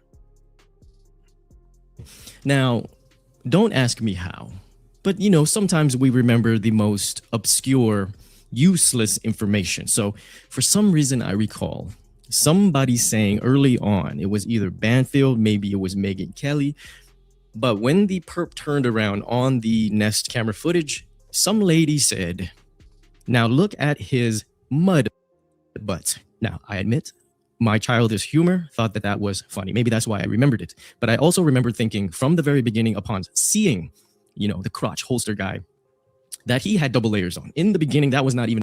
He's got double layers. He does. I think he does. I think he's got a badonkadonk. But...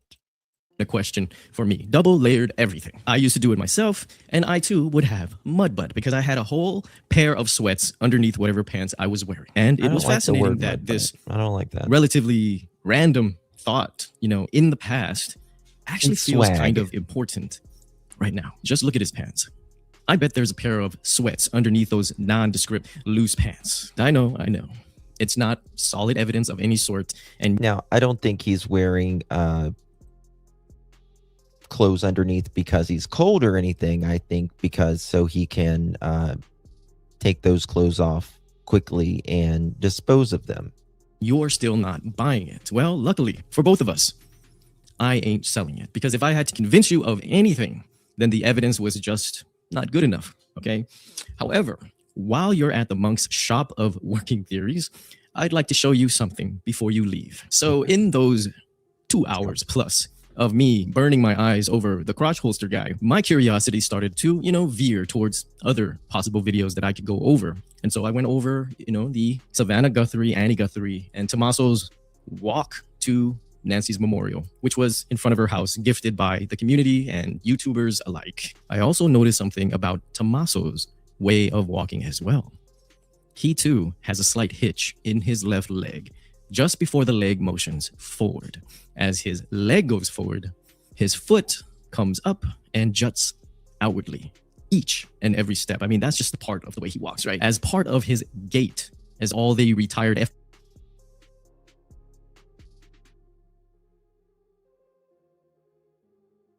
FBI agents tell us, he too has a duck walk. What do you think would happen if I were to put Tommaso and... I don't know if I was unmuted or not. I was going to say guys walk like that more than females as well. Walk side by side for you, okay? So have your wallet ready, because you might like this readjusted working theory. Nope.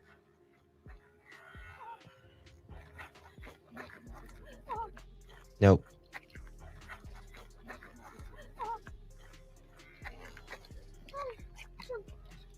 Now, of course, walking like a duck doesn't mean the man's guilty by any stretch. Right? I don't buy This it. has to be something that the FBI has already looked into, right? But you know what I'm learning about this case? I'm learning a lot about the FBI, that the FBI is just cool. They are the cool kids, just like Tommaso. You know, they got on those shades. And the FBI, they just simply share nothing with the public. However, unlike Nanos, the FBI will never, ever clear anyone until they are done with their investigation, once the case closes. So how can these two men appear to have a very similar walk and even share the same stance with a very similar bow-leggedness? I mean, is God running out of ideas on how to create Italian men? I mean, not to say the perp is Italian. Do you remember in a recent video, I mentioned that while I was doing face overlays, not to say the perp is Italian. Do you remember in a recent running out stance?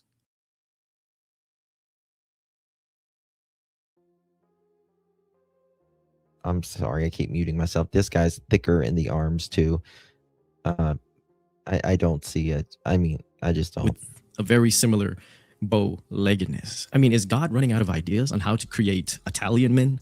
I mean, not to say the perp is Italian. Do you remember in a recent video, I mentioned that while I was doing face overlays, I realized that it just never really felt right or correct. Because as I was doing it, I realized that I basically have to search for a picture that was taken of that person from about, you know, midsection level, the right angle from where that Nest camera was placed. And you would have to take that picture with a wide angle lens, and that is just not happening, right? The closer that you get to this lens, the more distortion that you have. Everything just gets a little bit rounder, even if one thing I am sure is this is not Tommaso.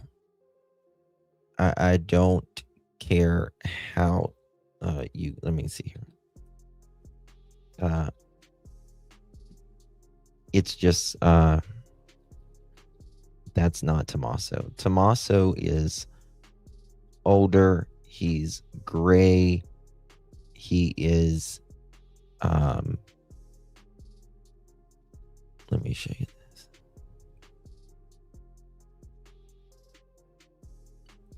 This was taken at Christmas. Now, in my opinion, it doesn't mean that everything is 100% clear, but I don't buy it. Tommaso's he's getting age on him. This guy is young. He's young. He's not in decline of testosterone yet. Tommaso is, right? You can tell this guy, he is young, he's in his prime. eyes fit, even if the mouth fits, it never felt right. So after a while, I just stopped looking at overlays, okay? But a gate, however, is very compelling. I mean, have we not heard former FBI agent after former FBI agents talk about the perp's gate since the Nest camera footage dropped? So I'm pretty sure that it's important if they think it's important. So how does this affect our working? I want to see that it's important. Gate, not heard plays, okay? 1 second. But a gate, however, is very compelling. I mean, have we not heard former FBI agent after former FBI agents talk about the perp's gate since the Nest camera footage dropped? So I'm pretty sure that it's important. If I want to show you something about his gate versus Tommaso's gate. Tommaso raises his foot higher than this guy. Tommaso raises his foot higher when he is walking foot side down, foot side down. Tommaso lifts his feet more. This guy does not lift his feet as much. They do step very similar, but it is much more common for a guy to step like this than it is a female. Females do step like this in some cases, but watch the difference. Watch how Tommaso's feet come off the ground more, and this guy, obviously his feet come off the ground, but not as high. He doesn't lift it. He's more relaxed with it. Watch. overlays, okay? But a gate. Oh, crap. I'm going to slow it down.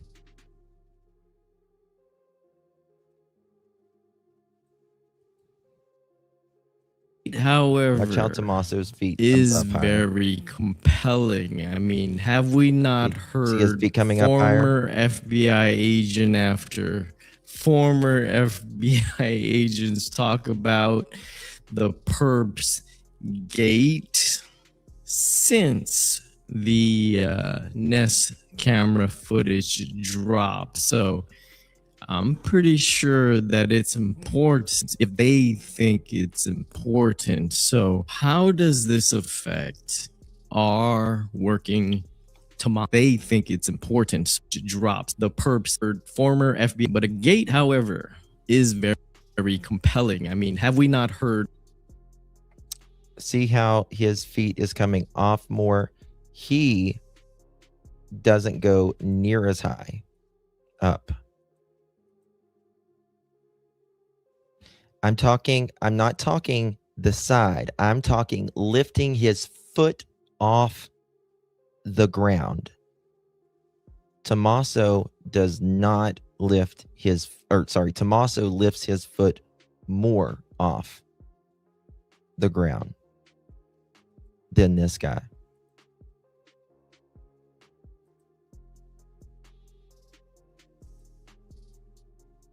Former FBI agent after former FBI agents talk about the See how he just barely lifts it, Tommaso. perps gate since the Nest camera footage dropped. So I'm pretty sure that it's important if they think it's important. So how does this affect our working Tommaso theory? It's okay, Tommaso. so I will say High that steps. his absence from any part of the media might hold a clue. So let's start by saying that Savannah loves her sister and Tommaso is her sister's husband. So I Also 100%.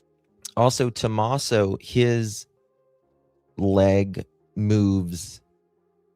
His entire leg moves outward more than just his foot.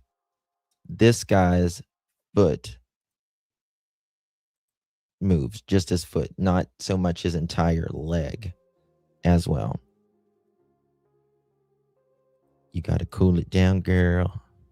Good night, Leslie. Love you, baby.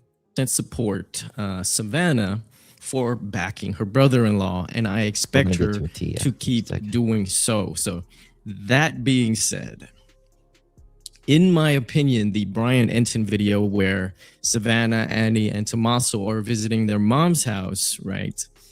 In this updated working theory, we are going to include this event. And because we feel that Tommaso has been avoiding the media, this has to be an event that Tommaso did not want to be a part of. However, I feel Tommaso was caught, in that situation when it happens to do with family, right? You kind of gotta go. Because I can't imagine Savannah wanting to go to this memorial alone without her sister, right? She definitely wanted. No, I disagree, but some of y'all agree. So, but I would bet the farm that this is not Tommaso. This guy is way too young than this. Also,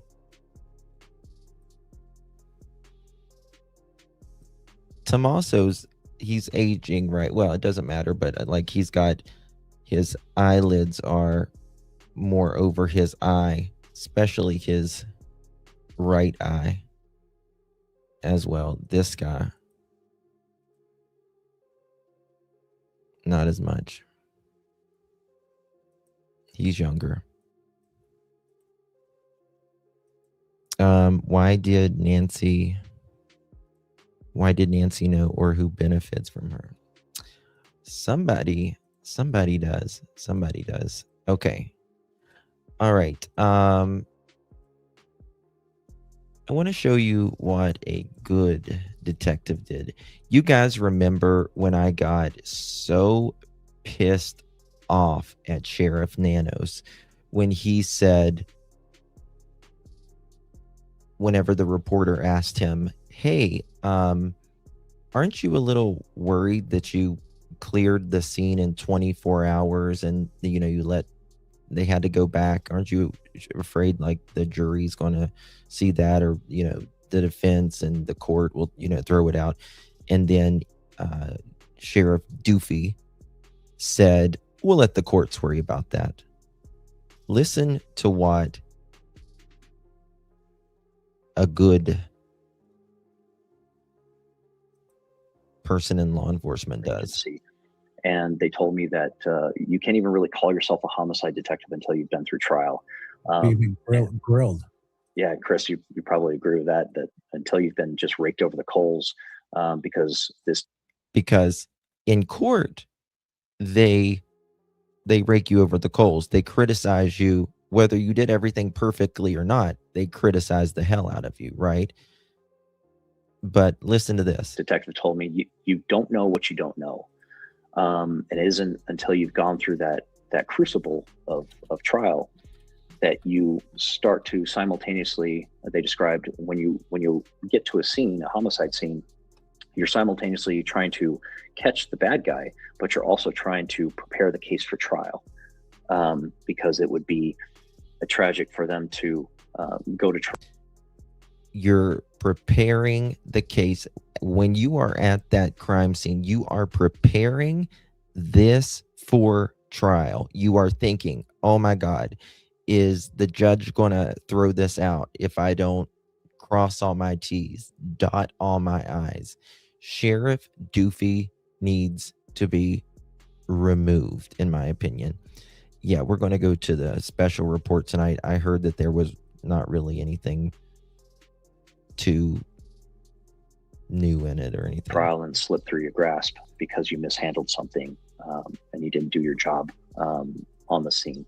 So, and because you mishandled something and you didn't do something on the scene. This guy and obviously Chris are brilliant because they are thinking about taking when this goes to trial.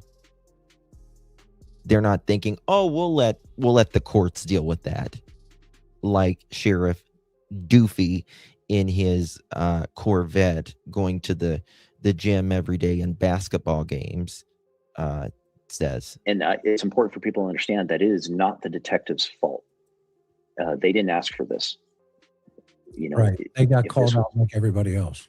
Yes, and if this was done appropriately, you would be bringing in new blood to then be taught and mentored by the senior deputies or detectives in those units, and that's how you maintain that continuity. Because eventually, the old hats are going to retire. We all know, and so in a well-functioning agency, you have fresh blood coming in, being taught by the senior guys, and then that cycle just continues. But unfortunately, for whatever reason, I cannot explain it. They got it in their heads that they just need to create openings for new people, and so they just arbitrarily transferred out the senior people. And if you remember, Daphne and I were talking about this the other day. I have, like, you can check on every single person's in law enforcement. You can check their record. You can FOIA everything. It's public record. We're the taxpayers, right? Daphne and I were looking at this, and almost every single police officer is new. They're all junior, like they're all very new hires. And to me, in my opinion, that is because Sheriff Doofy can, in my opinion, bully more. Brought in fresh people without any mentorship, and it's just not a way to run an agency. And it's been heartbreaking for all of us to see this happen over the past 5 years or so. So if the lead detective, the lead homicide detective, has 3 years on the job, may or may not have been to trial. Yes. Now think about that. The fucking lead detective in an 84-year-old woman's case who has lived in this community since the 1970s, who has paid her taxes, paid her dues, upstanding member of the community. And she's getting a guy, the lead, that's been there 3 years and has never went to trial. I would be fucking furious. And grilled on the stand. What does that mean for the Nancy Guthrie case if you've got somebody not their fault, but limited experience? Yeah, and the case was actually assigned to a 2-year, not even the most senior or experienced detective in homicide. It was given to a guy with about 2 years homicide time, and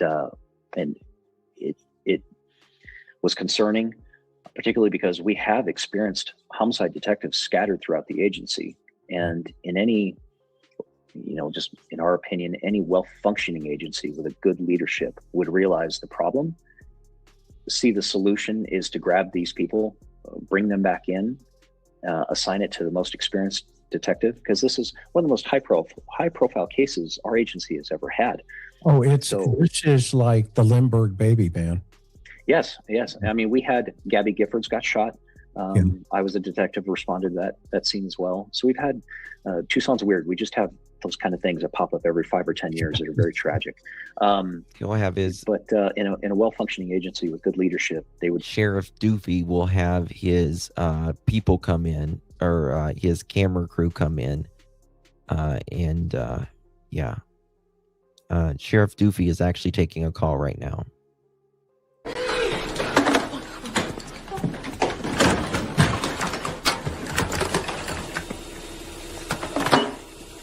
Hello? Hello? I said don't disturb you, I'm cleaning my room! Okay, that was Sheriff Doofy. He had just was cleaning his room. I apologize. He's very inappropriate sometimes. Bring all those guys back together, assign it to the most experienced detective, and let them run with it. Enable them to handle it in the way that they see fit. But that wasn't done for several weeks. Don't disturb me. Fortunately, now this has been given to a task force, a combined task force with the FBI. I think that's beneficial. It's widely believed that that's going to be beneficial for the case. Right. And the rank and file, I hope people understand that the rank and file, we work great with the FBI, hand in glove. So there's no friction between us. Yeah, and let me guess, the senior guys were sent to the jails. the senior guys have been scattered throughout the department.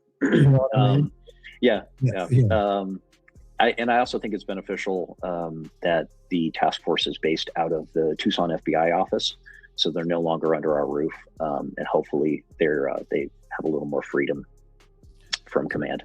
So you have this dynamic going on internally long before this ever came out, or this unfortunate event occurs, and you have a sheriff shuffling the deck and taking his senior folks and probably dispersing them all over the agency. And now this thing goes down. We're going to go to the special now and play some of it. They had a special on Mrs. Guthrie tonight. And credits going to go to KVOA TV. But soon came a different group of people causing They're gonna chaos blame- in our town. From pizza deliveries to a crime scene to people showing up for photo shoots outside of Nancy's home. People even They're gonna asked blame to sit at the YouTubers. same table the Guthrie family sat at when they were together at a restaurant last fall. Local leaders say these scenarios didn't just cross the line. It may have made things worse. I wish that there were, we stopped having these sort of people that have a following in on media platforms. What does listen? I understand. I get it that people don't like, people in the community and stuff like that. I understand it and stuff. But don't say it makes the fucking case worse. How does JLR sitting out there recording a house, how does that make it worse? I mean, seriously, how does him sitting out there recording what police are, walking around, how does that make it worse? It is your detectives, it is your police force that make it. Stop with that shit. It's just, to me, that is just people who doesn't want, like, the police, in my opinion, parts of them, not the FBI, not wanting to take accountability.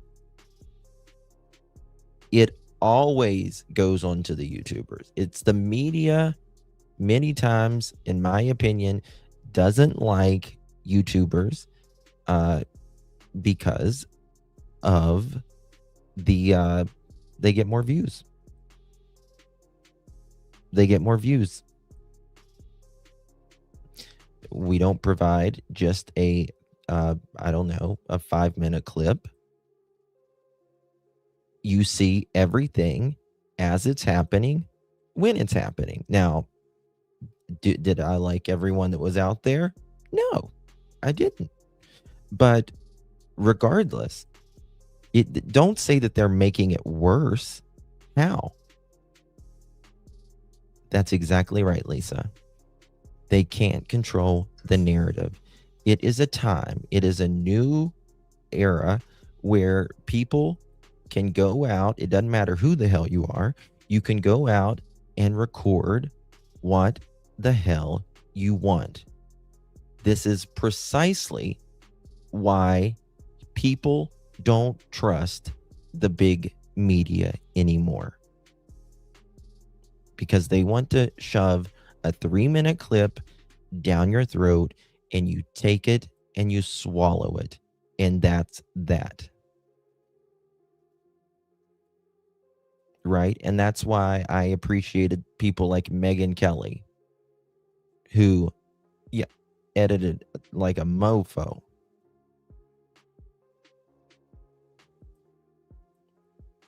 I mean, you can say till the day of judgment, for all I care, we're annoying, we're assholes, or any, like, I don't care. You say that, whatever. That's your opinion.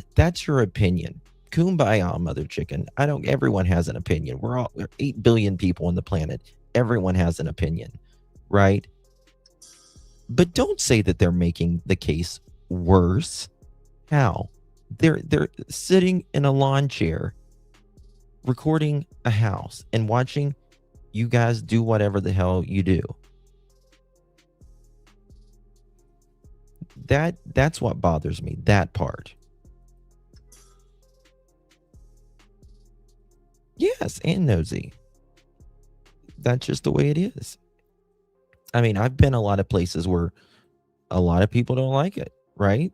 Like, anytime you're at some place, people's going to disagree. Why do you do that or whatever, and that's fine. That's their right. But it's just as it is your right to go out and do it. Now, I think you need to be putting out accurate things and doing it as responsible as possible. Yes, I don't think you need to be saying things that is not credible and all that. Like, I get that. But yeah, that really annoys me when they're like, oh, they're making it worse. Now, I think they can be making it worse if they're saying a lot of BS. But it's just, this is the world we live in now. Right? This is just the world we live in now. So, acting as if they are investigators. I do think that it is hurting the investigation. Congresswoman Adelita Grijalva says in at least one case, Is she the woman? Is she the woman that told people to get out of her town or whatever? The people. I mean, can you imagine like all the media, YouTubers, TikTokers, and all that who came there and spent money? There was hundreds of people there at the peak, right?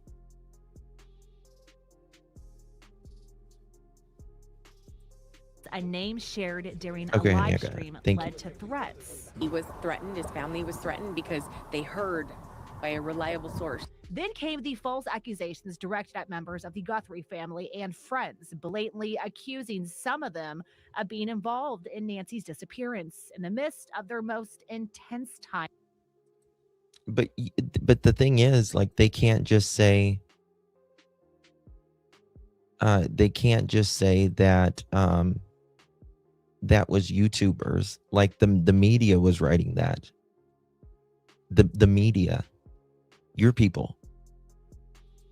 Time of grief. People that, in my view, have taken sort of a shameless, shot across the bow of decency for this community, for those families. These kinds of erroneous reports, comments, and posts have damaged reputations and are ruining the lives of innocent people. One of them, local band member and family friend of the Guthries, Dominic. Now, I'll be the first to say I don't think for any stretch of the imagination should any media, any YouTuber, or any person saying that someone did this, right? Like, you can't say someone did this. You can have your own opinion about why you think something is strange. Like, I think it's strange that the FBI was at their house 3 times. One time they were there 3 hours. They left with evidence bags, totes, all of that. How it took longer for their vehicle, longer than it did anyone else's. But there's no way in hell I would say that they are involved.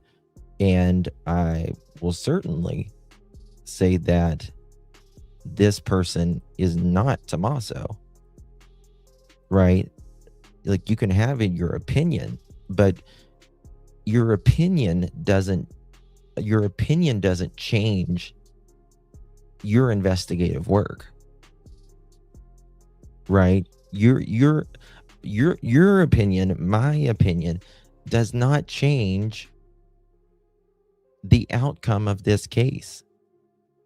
The person who did this to Nancy and how you investigate this is what determines the outcome of this case.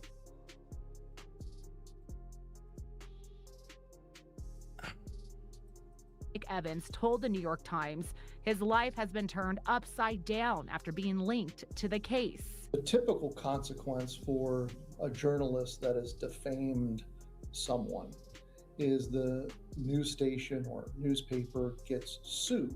If they lose, an insurance company for that journalist is going to have to pay a judgment. You can't successfully sue YouTube itself or Facebook itself because there's federal law that protects that. But this is the thing. So if, for instance, this is my question, genuinely. So they went to Tommaso's house, right? They went to the Tommaso's house. What is the difference in the media standing outside their house for hours and days on end? And what's the difference of a YouTuber?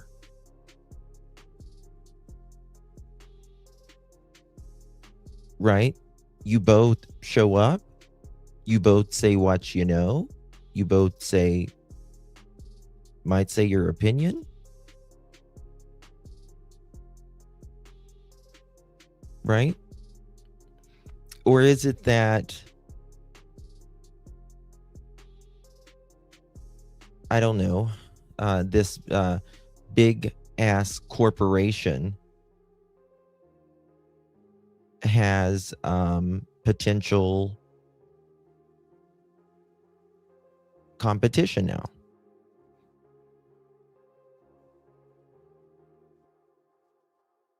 I don't know.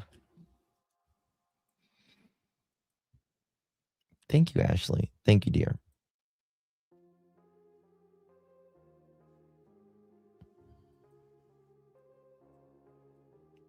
So, I mean, I don't think we're peace. So that's very kind of you. I don't think we're better. In fact, to be honest with you, I think some of them are way worse. To be quite honest with you,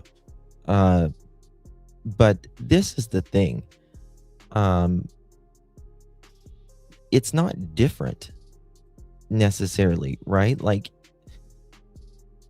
there's people out there that I didn't care for or anything like that. But it doesn't matter what I think. I'm just one of 8 billion, just like you are. Everyone has a right to exercise their freedoms in this country.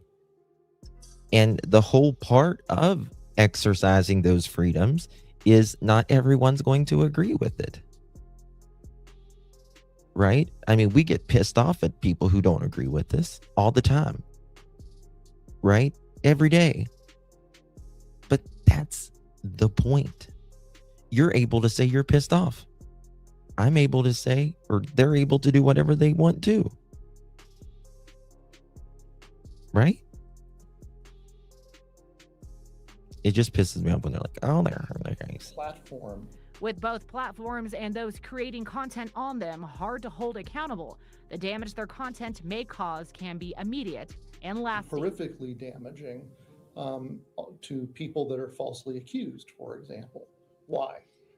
My question is this guy, this attorney, is he paid by, I don't know, big media? Well, in the modern age, you now have a scarlet Just a digital question. letter, right? There may be vigilante justice, people giving out your home address, your phone number, your loss of privacy. And unfortunately, these reckless reports continue to this day. They have devastated the Guthrie family and their friends, adding to their pain. Even in the midst of all of this, there have been. So it's okay. So this is the thing, right? So it's okay for the big media to say that the police are in Tommaso's home at the time, and they've been in there with 3 hours going over with what appears to be lights, with the lights turned off, and they're coming out with evidence bags, and they're coming out with a folding table, right? It's okay for them to stand out there and say what they think might have happened inside the home and what they came out with. But it's not a YouTuber.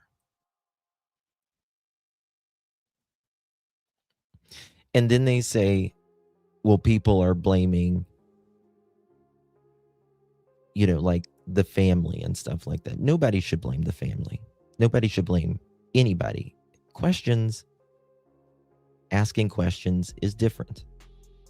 Asking questions, you shouldn't place outright blame on anybody because nobody knows.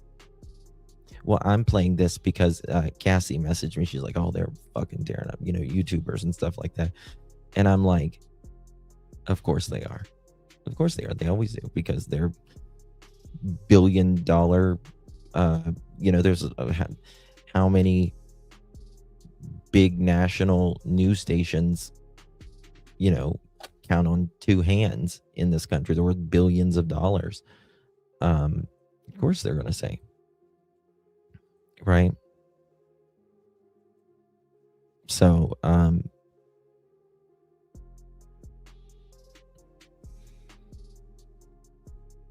yeah, and that's right. That nobody, to be honest with you, like, that's where I get irritated. Oranges. That's where I get irritated. To be honest with you, um, like there's a lot of people who don't like, like the YouTubers or the, but I think it's different if you're out there reporting what you see, and all of that, just similar to a news reporter with the big media. But I think it's different, and I really respect everyone's views if you believe in psychics or not. But I really think where it gets damaging is where the psychics and stuff start saying things that some vision that comes out of their head. That's just me, though. To me, that is 100% reckless. I don't have a problem with psychics or anything paranormal or anything. I don't ever, and you guys know this if you've watched my channel for a long time, I don't ever bring it into true crime, ever. Because I don't think, in my opinion, it should be brought into true crime. Right? Like that TikToker who was talking about the Idaho 4. Right?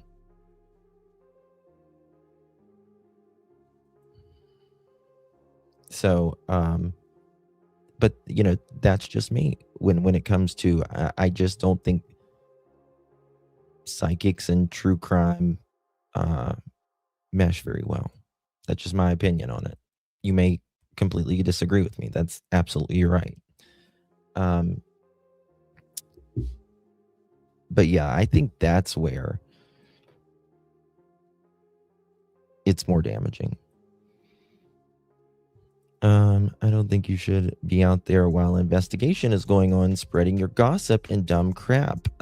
Let the professionals do their job. Stay the hell out. That's probably why they, and you have every right to believe that, Teresa.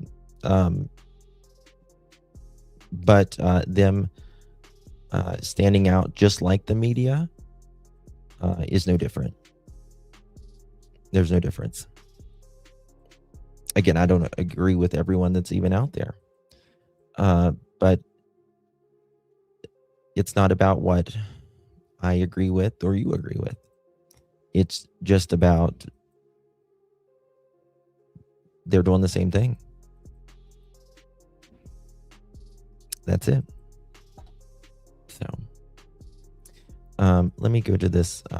This was a beautiful part of it I wanted to show you guys. Oh, let me point this out real quick. To keep a watchful eye and ear out, and just to remember that she's still missing. For Melanie, it's a labor of love. She and her friend Regina started making ribbons in 2003 when Lacey Peterson, a pregnant California mom, went missing. Thank They you, made baby. more when Natalie Holloway disappeared, and for others, until it became too much for two people. I've been praying through every ribbon I make for answers. Compelled by Nancy's Wait. story, Melanie started making ribbons again, and she sent the first batch. Hold on. It's about this up here. I'm going to drop this link so you guys can watch it all. Here we go. Hit, it does. It affects you because you can feel it in your own community, in your own heart. For his employees, Ray says wearing Melanie's ribbons offer hope and remind us that Nancy is still out there, along with others that are missing. He believes as a community, we can all help by remaining vigilant, and he wants to emphasize that for both. You know what I think is very interesting? Now? Look at all the reporters. Look how many of the mainstream reporters that are no longer mainstream.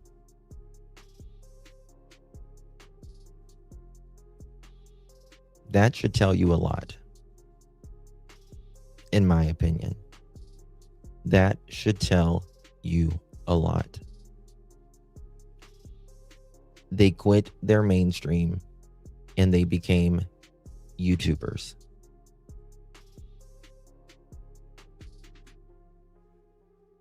Why is that? Look at Megyn Kelly. She calls it out. She calls it out, whether you agree with Megyn Kelly or not, but she calls it out. Look at all of them that have created a YouTube, a TikTok, a Facebook. I know, like a crossover, because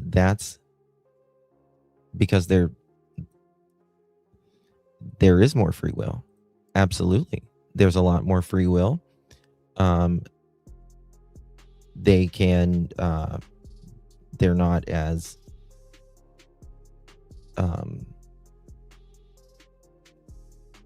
it's not as corporate. They're all flipping.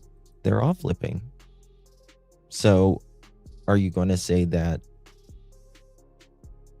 I mean, I can think of 5 or 6 just off the top of my head. Big, the biggest reporters that we saw every day on mainstream news. Oh, if anybody thinks about, in my opinion, that corporations give a damn, just like Megyn Kelly just said, right? Just look at that. English and Spanish speakers. If you see something, say something. Si ves algo, diga algo. Omar works at El Charro and was there when the Guthries visited in October. He and other El Charro workers support the Ribbon campaign. We're still supporting them and we're still thinking about them every single day. We have a lot of people coming through here, so the more awareness we can create, the better. And that awareness is already starting to spread among El Charro's customers. It's a great program to have that, to stay united, to create something positive of something that's actually very sad. A small ribbon that has the capacity to make a big difference. If we can communicate a message of hope, then that's the only and best tool for all of us to be part of. Employees at all the El Charro restaurants will soon be wearing these yellow ribbons of hope. As more on the way, Melanie has already made a second batch and they will be distributed throughout our community. Reporting from El Charro downtown, Robbie Reynolds, News 4 Tucson. And from yellow ribbons of hope to the bonding between neighbors. All right. More than 6 weeks after Nancy disappeared, her Catalina Foothills neighbors say they... It's a very safe, bucolic, beautiful place. For 6 years, Jeff Lamy has called this Catalina Foothills neighborhood home. But he says what happened at this house, not far from his, has shaken everyone here. I think it's disconcerting that this occurred, obviously, and we're so concerned about the family and supporting that family. And thinking more about how to keep safe, both at their own homes. Maybe people are more apt to lock their door or ensure that that camera is operational, that you've charged that battery. And as a community. There's been talk of reinvigorating a neighborhood watch. But beyond those measures, many people who live in this neighborhood have been doing important work to help find Nancy. What you may not know is a network of neighbors here have played an integral role throughout this investigation, working behind the scenes to gather camera footage from each other's homes, cross-referencing that footage and getting it to law enforcement. Oh, that's cool, Sense. Part of a neighborhood action group which formed early on in Nancy's disappearance. One member of the group tells us that's our recipe. So far, we haven't found Nancy, but we can help law enforcement by being targeted. We let them decide what is actionable. The group continuing their work, they call it exactly the recipe for being helpful. The best thing you can do for safety is create awareness, create connection with neighbors. One neighbor who asked us to protect her identity says what happened to Nancy is bringing neighbors closer. There's a sense of what now out here. We need to rely on each other, and I've seen a lot of that in these past few weeks. More checking There's up Sheriff on people Doofy. and more making sure everyone's okay. She says it's helping the neighborhood heal. Before this, we didn't know each other. Now we know a little more about each other, and we know we're in this together. Something Lamy says. To me, you would have to know, like, where you're going, you're definitely going to have a flashlight if you go through there of the nighttime, because otherwise you're going to end up with a cactus on your ass. You're going to end up with a cactus on your ass. I thought the family was making a statement. Yes. Let's see here. Let me see if they made a statement yet.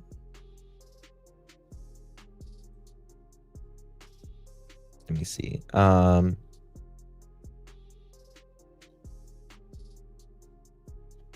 Did they make a statement yet? I'm looking. Okay, here we go. They did make a statement. I'm trying to find it though.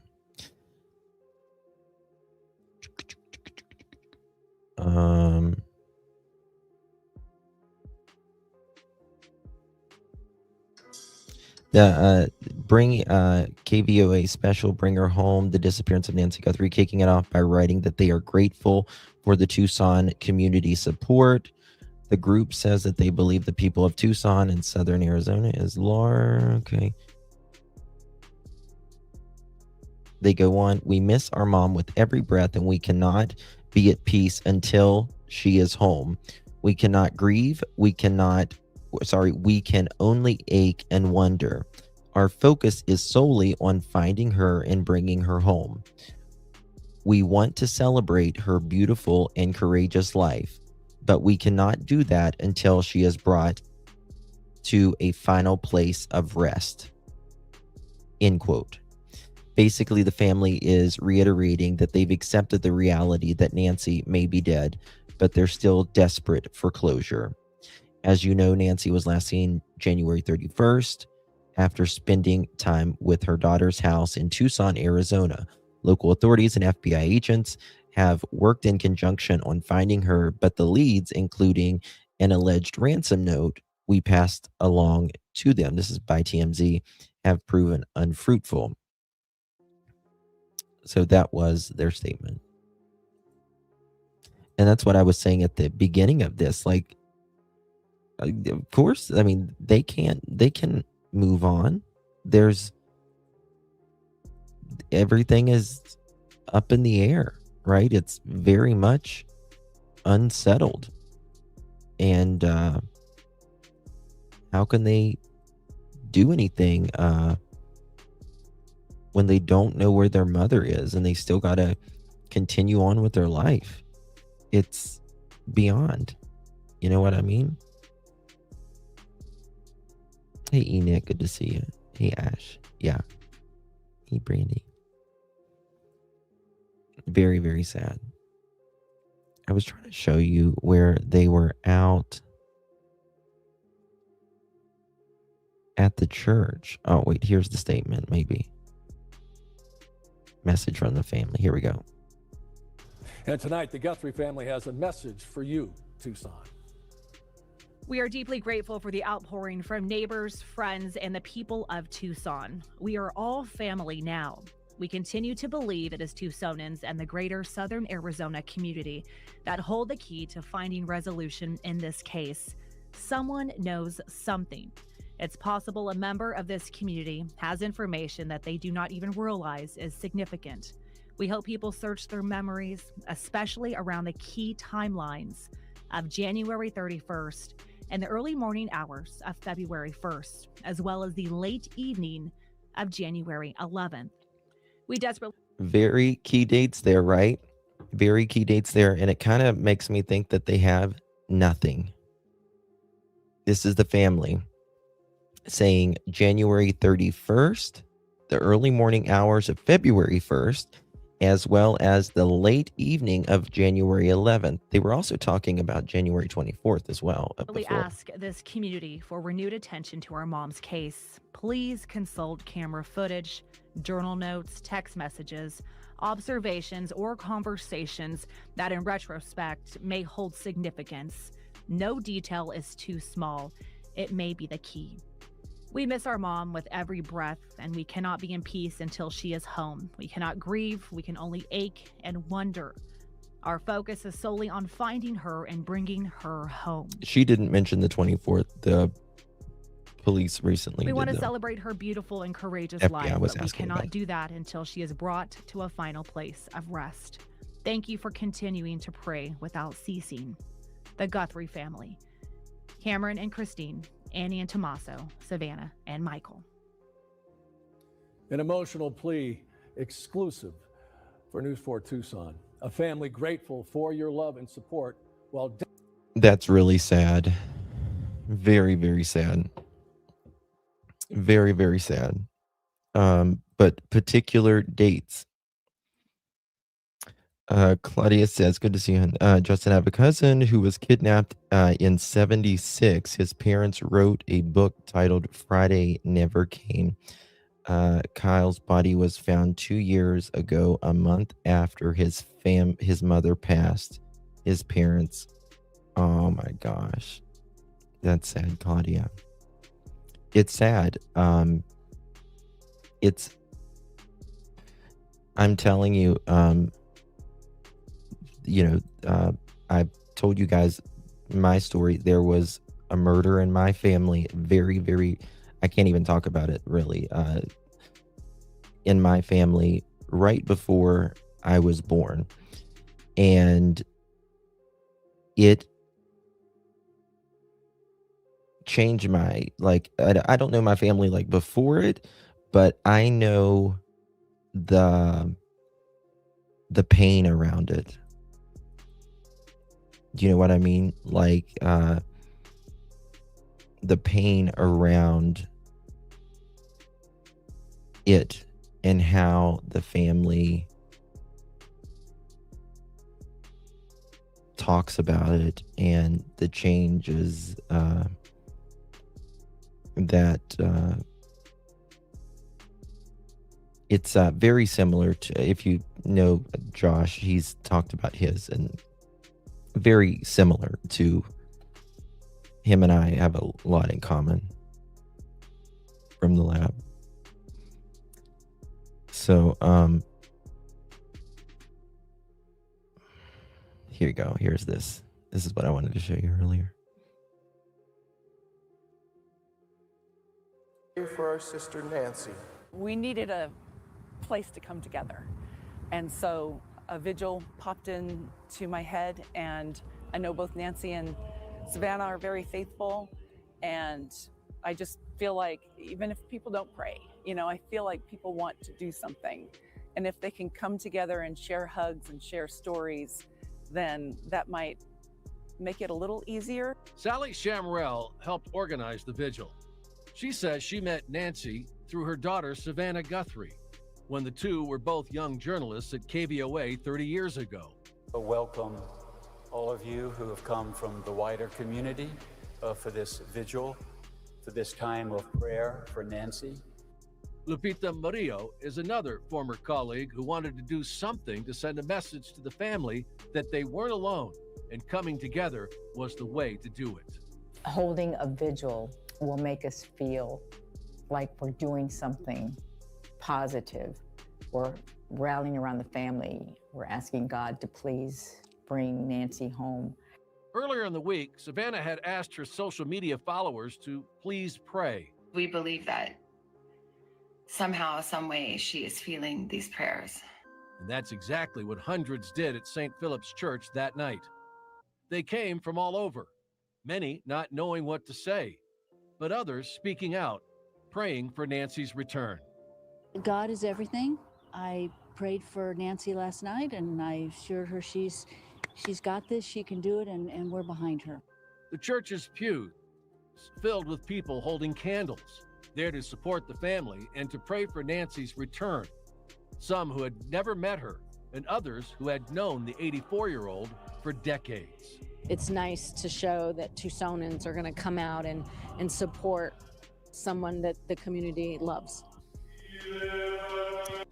So I thought that was really nice. This is, them honoring Nancy. Nancy's faith was very, very important to her.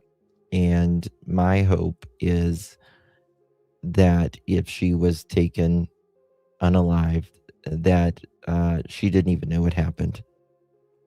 I just, my prayer is that she was just in bed asleep and she didn't even know. I think that's the most peaceful way you could think about it. All right, guys. Thank you all so much for joining me. I do appreciate you. You guys are absolutely amazing, my beautiful pearls. Thank you for joining me. Thank you to mods, members, chat. Thank you for voicing your opinion, whether you agree or disagree. It all matters. I appreciate you all. Take good care of yourselves. You only get so many trips around the sun. And I will see you guys tomorrow, or if something breaks in the meantime. Tomorrow, I plan on having 2 lives. There will be 2 lives tomorrow. We might be doing one on Michael Vaughn tomorrow. I've really pissed off about something in that case, to be honest with you. One of the named suspects going under a fake account and writing the mother of Michael Vaughn and saying horrible things to her, blaming her, accusing her.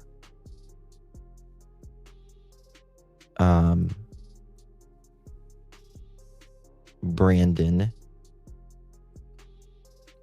TikTok.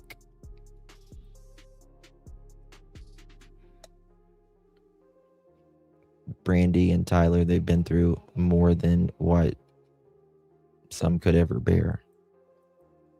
Yeah. Yeah. Yeah. Brandon has no shame, though. I mean, I don't think all 4 of them do, in my opinion. I mean, you do this to a 5-year-old boy, allegedly.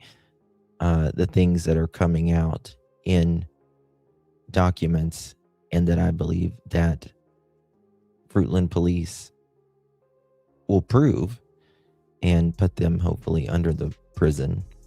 I don't expect much, of course, for them to not say something like that. Brandon, you're invited tomorrow to my live. Come on up. Come on up. Yeah, you've called me every name in the book. I don't care what you call me. Come on up. Come on up. Okay.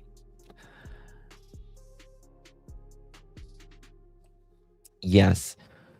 Prayer for middle E2. Please keep him in your prayers. I spoke to the E's today as well. Please keep them in your prayers. We love the E's. They are very good friends and constantly praying. Middle E, right now, he is getting to do some things, and I'm really happy about that. But keep them in your prayers. They're wonderful people. Very much.